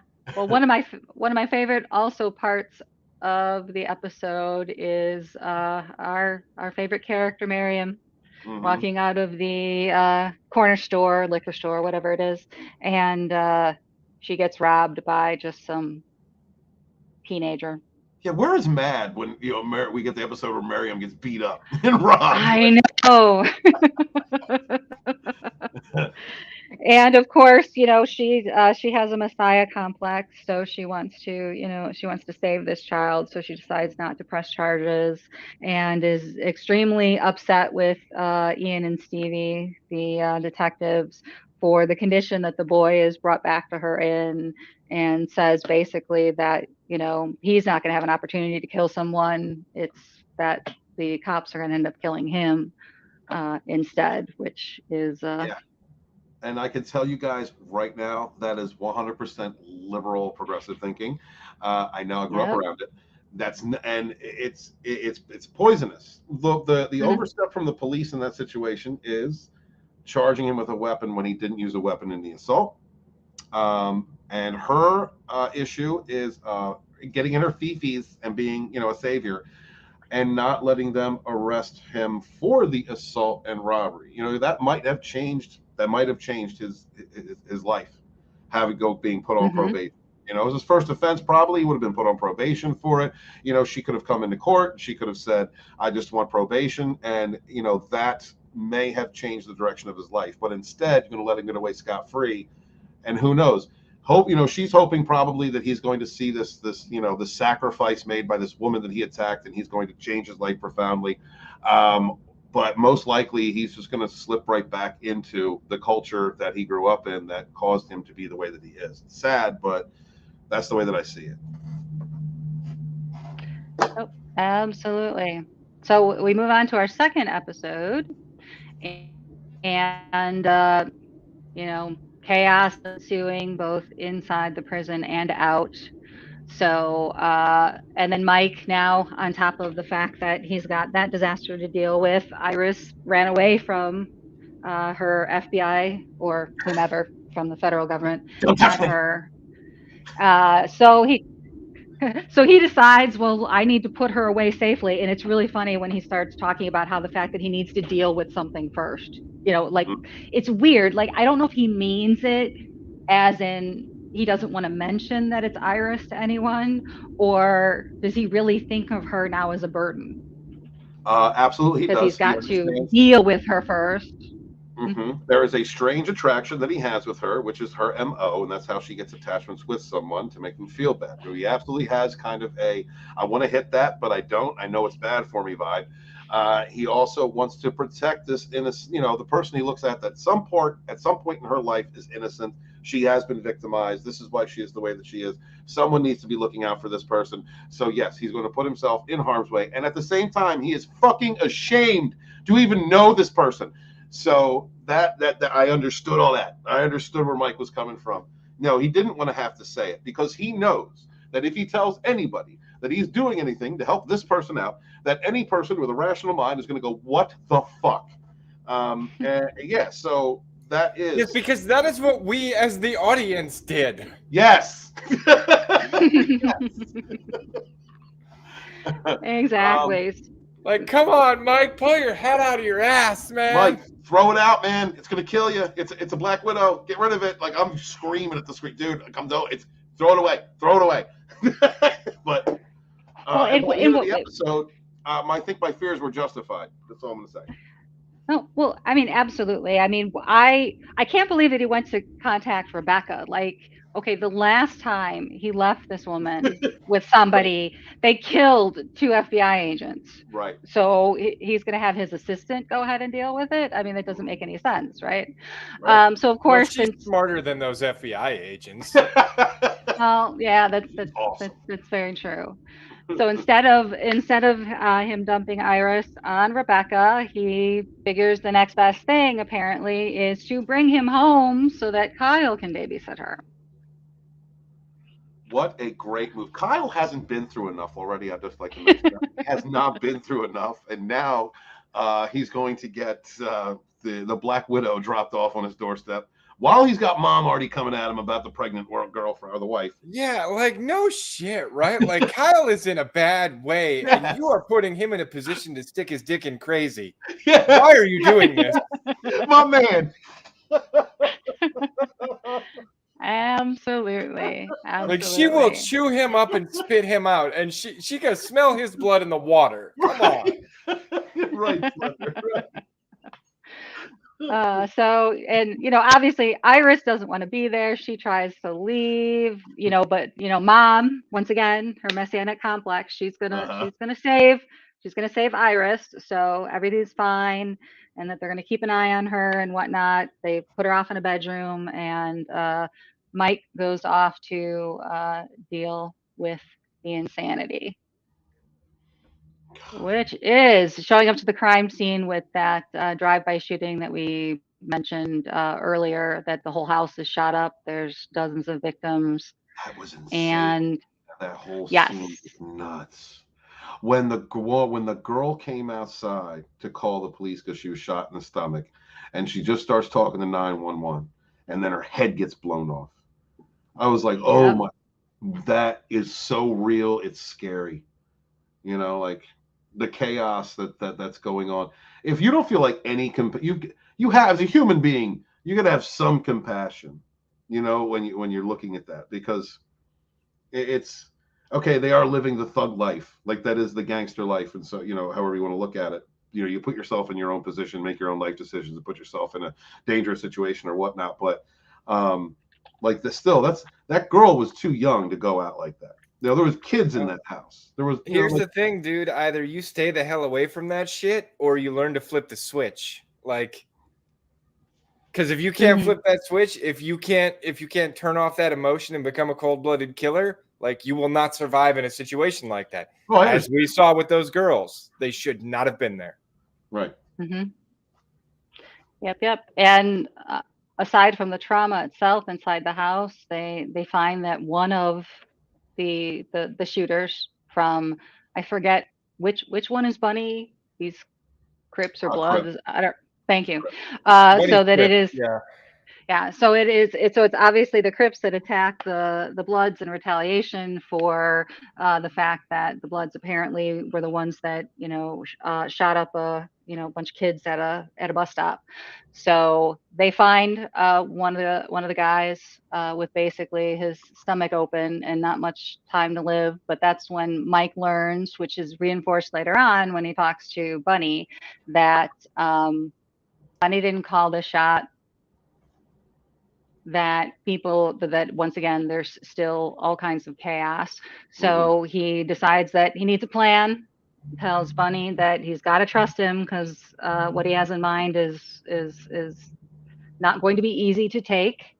And then Mike runs around town, grabs Kareem and his second from the prison guards, along with Robert and Ian. Executioner. Gotta bring the executioner. Yes, absolutely. You know what? I wouldn't go anywhere in that city without Robert. That's my boy right there. Yes. Hey, before we go forward, I'd also like to mention the way that Bunny explained it, because I think it's critical in understanding like what's going on with these episodes, is that there are no leaders on the inside. And they were like, they keep mentioning the inside runs the outside.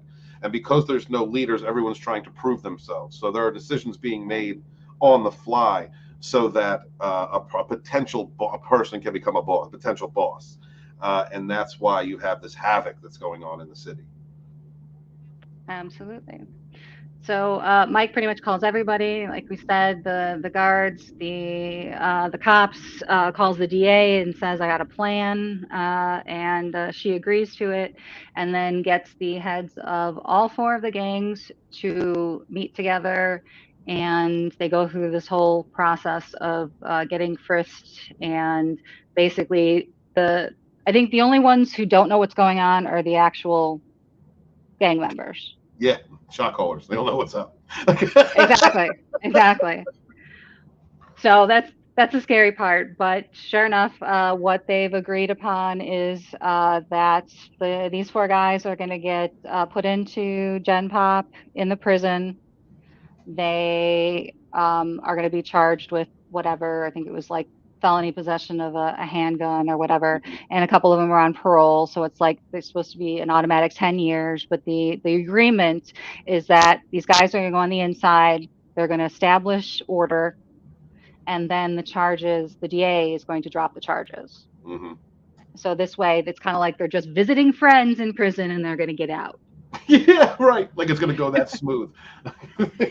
Exactly, and most of the rest of this season is going to deal with the aftermath of this situation. That's what I figured.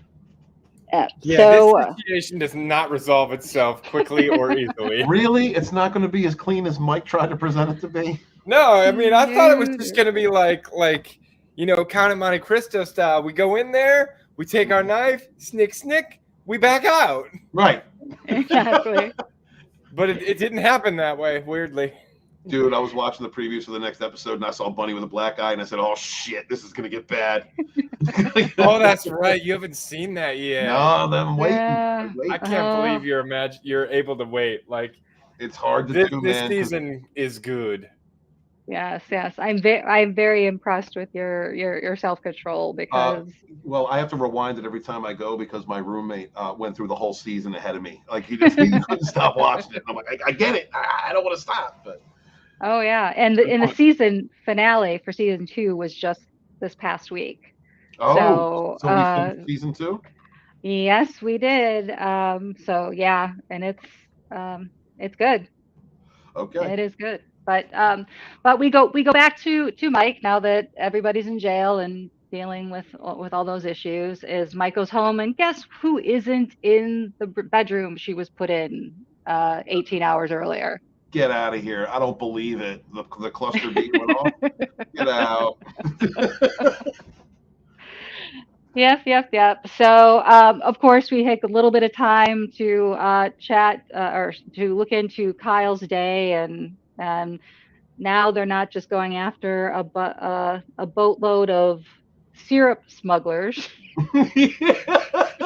Nice, Tina. So once again, there we talk about procedure is that, his training officer is being a real asshole, and some guy in a Jeep Cherokee is towing a huge ass boat, and instead, and he's obviously going uphill, driving like 25 and a 40 or whatever the deal is. And so they decide to pull him over.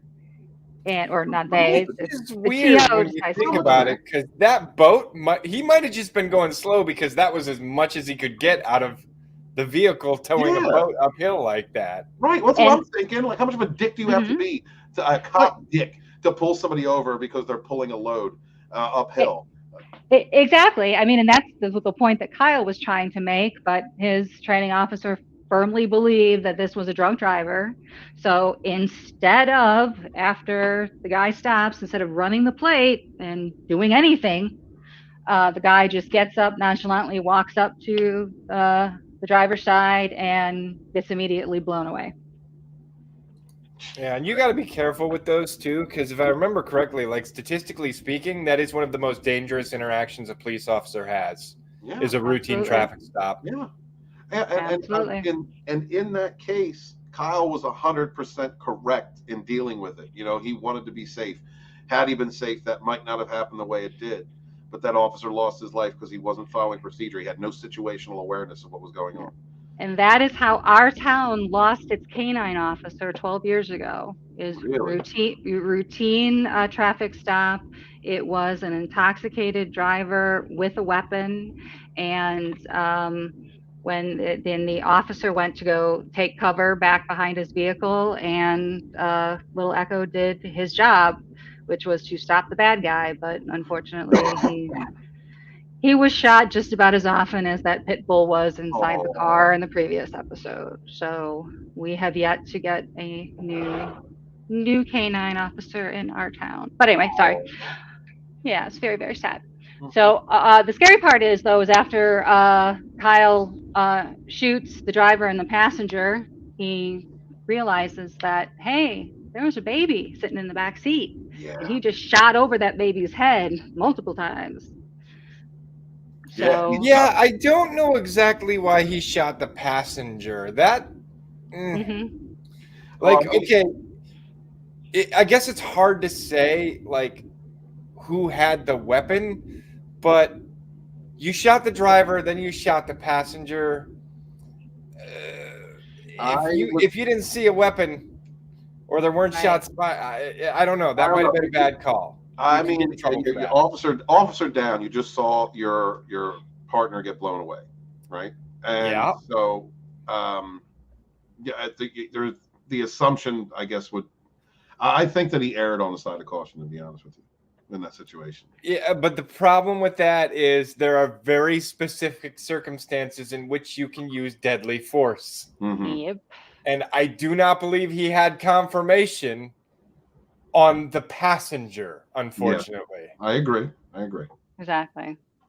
And you'll find in the next coming episodes, I mean, it does take a while for the scene to be evaluated and for Kyle to be cleared that it was, a good shoot. So yeah, the baby, and I'm thinking about like when he's, when he started crying when he was upset, he's about to be a dad.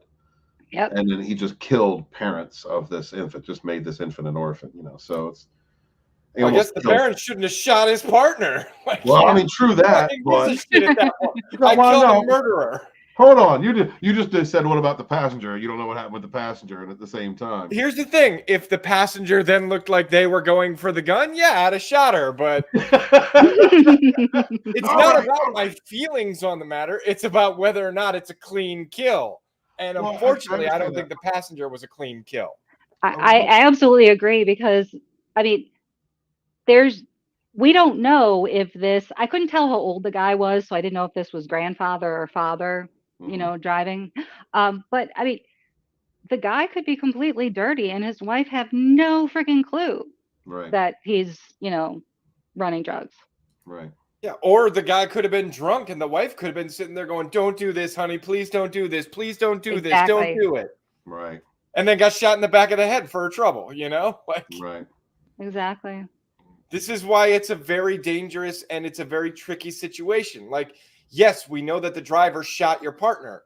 We don't know what the passenger's part in this is, or how the passenger is going to behave once you take out the driver. Mm-hmm.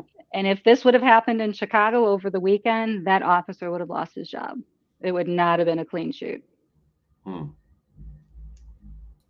No, there's a very important thing. Deadly force is only authorized under conditions of extreme necessity and as a last resort when all lesser means have failed or cannot be reasonably employed. So if you didn't see a passenger moving to use deadly force against you, you weren't authorized to use deadly force in that situation.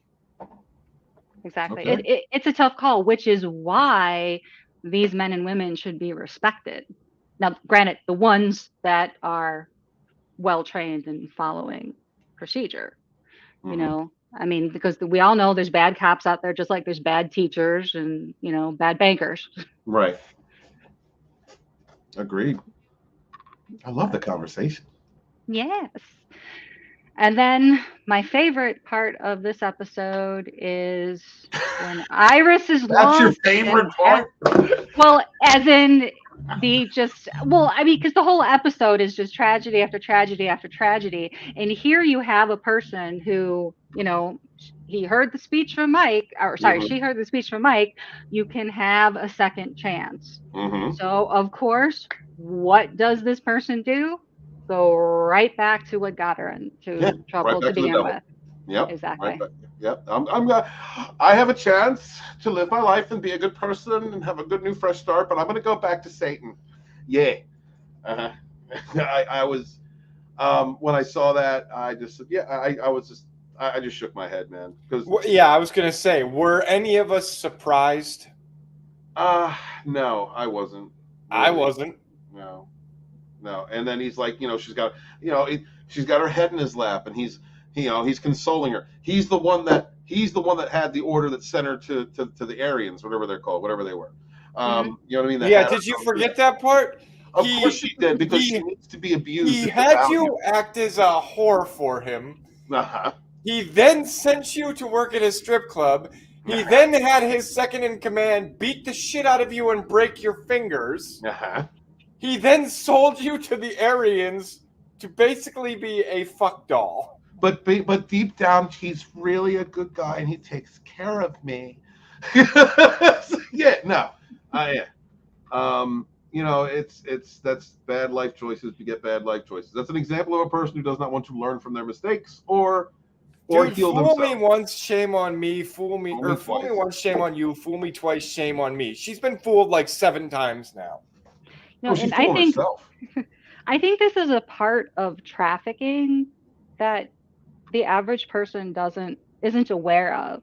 Okay. I think they just think about, trafficking, whether you're talking, child, women, whatever, that it's just they kidnap somebody off the street and, force them into, another horrible, traumatic lifestyle. But in some cases, some of these women, they walk into it willingly, and they're just conditioned after that to.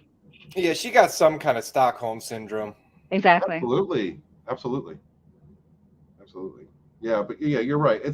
It's sad to see that, she was so jarred by the possibility of change or some type of positive stability that it shook her back into going to what she knew, which is being trafficked, being used, being what she was.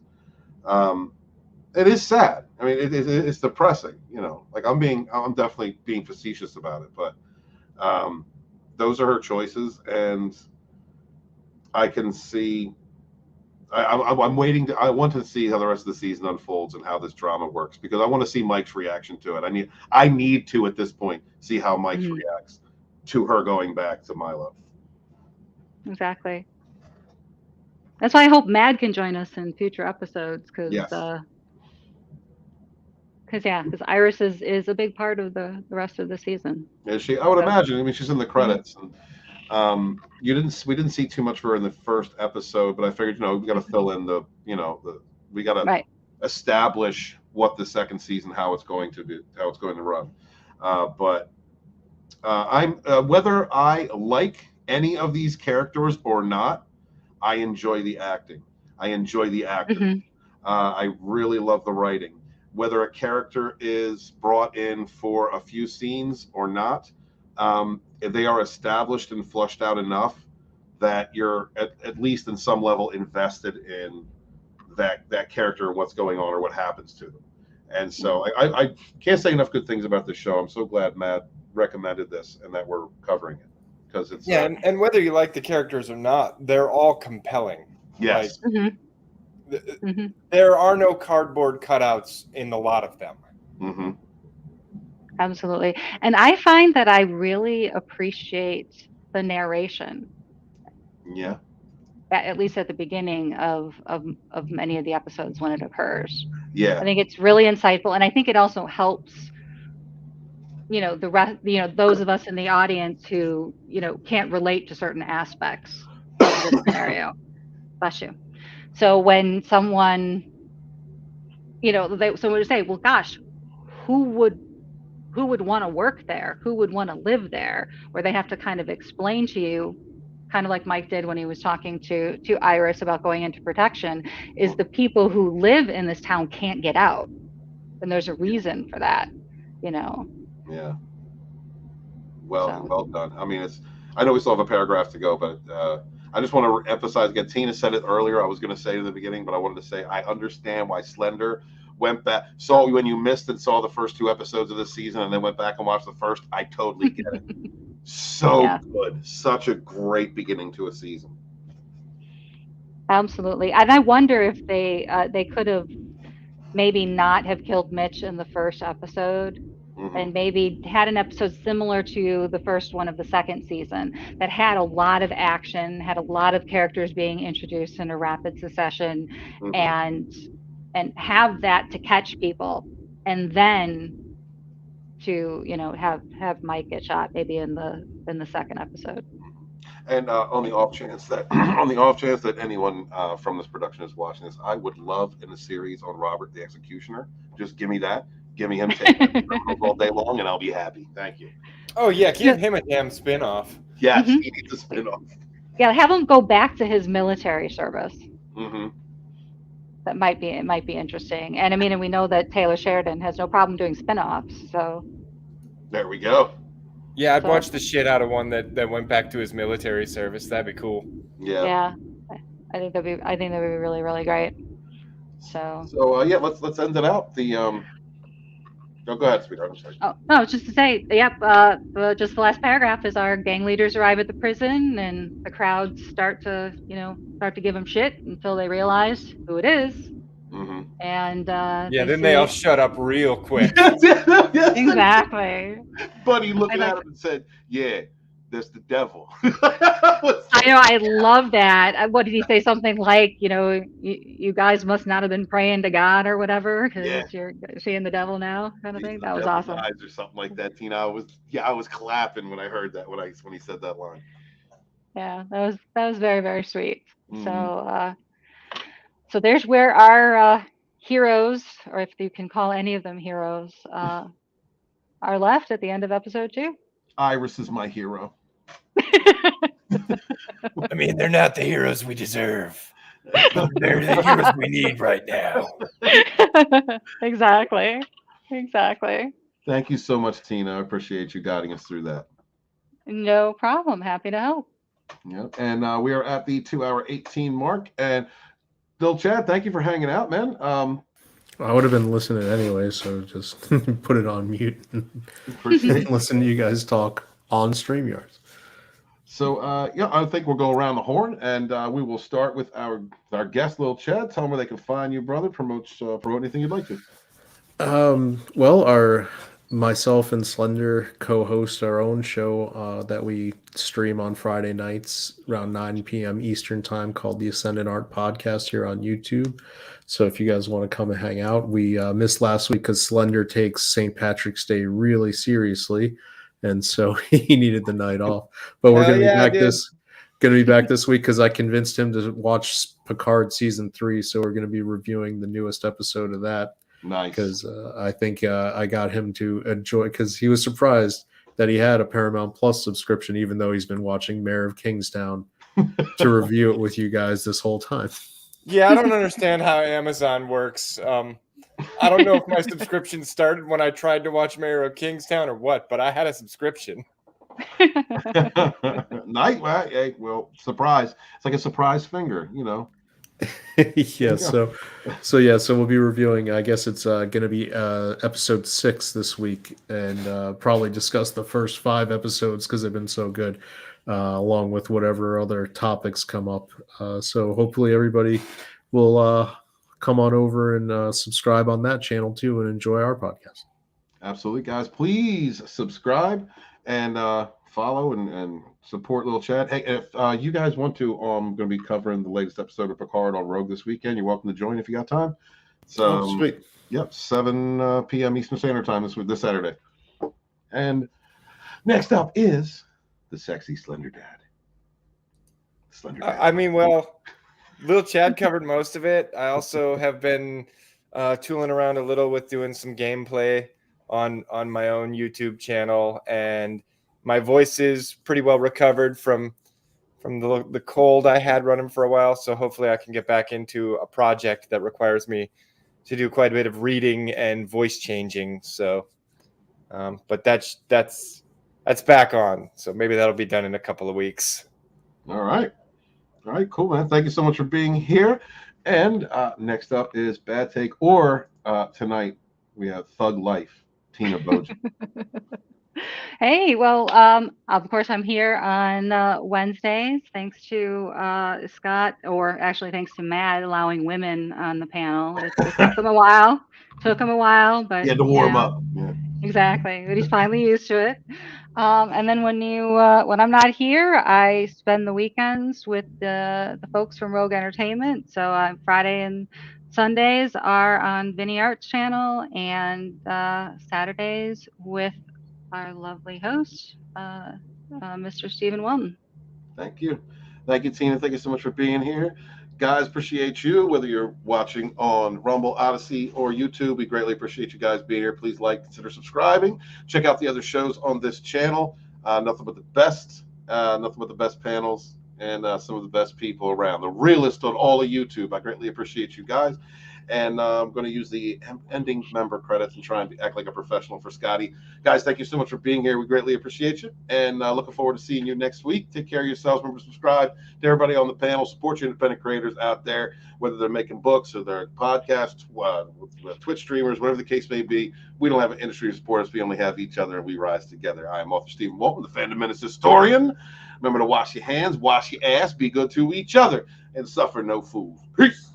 Monkey Jeebus, Ben Henniger, Darren Gatewood, Matt W. Brent Sanders, Forbidden Ruin, Johnny Bowie, S. Smalltime Republic, Glinser, Micah Wolf, Biggles_Mets, McKinney Draws, Sean Estep, Pops, Zach's Awesome One, Mr. Grant Gregory, Nagurdnal, Soul Assassin, One Man Show, The Lovely Sherry, Keely Chow, Abomination, AJ, Eric K, Tina Bojan, Katina Martin, Urabarmi, Sultan, Alpha Him, The Ginger Ninja, Brian Saunders, Tim F., Brian McCann, Byankster, Fletcher Williams. And remember to clean your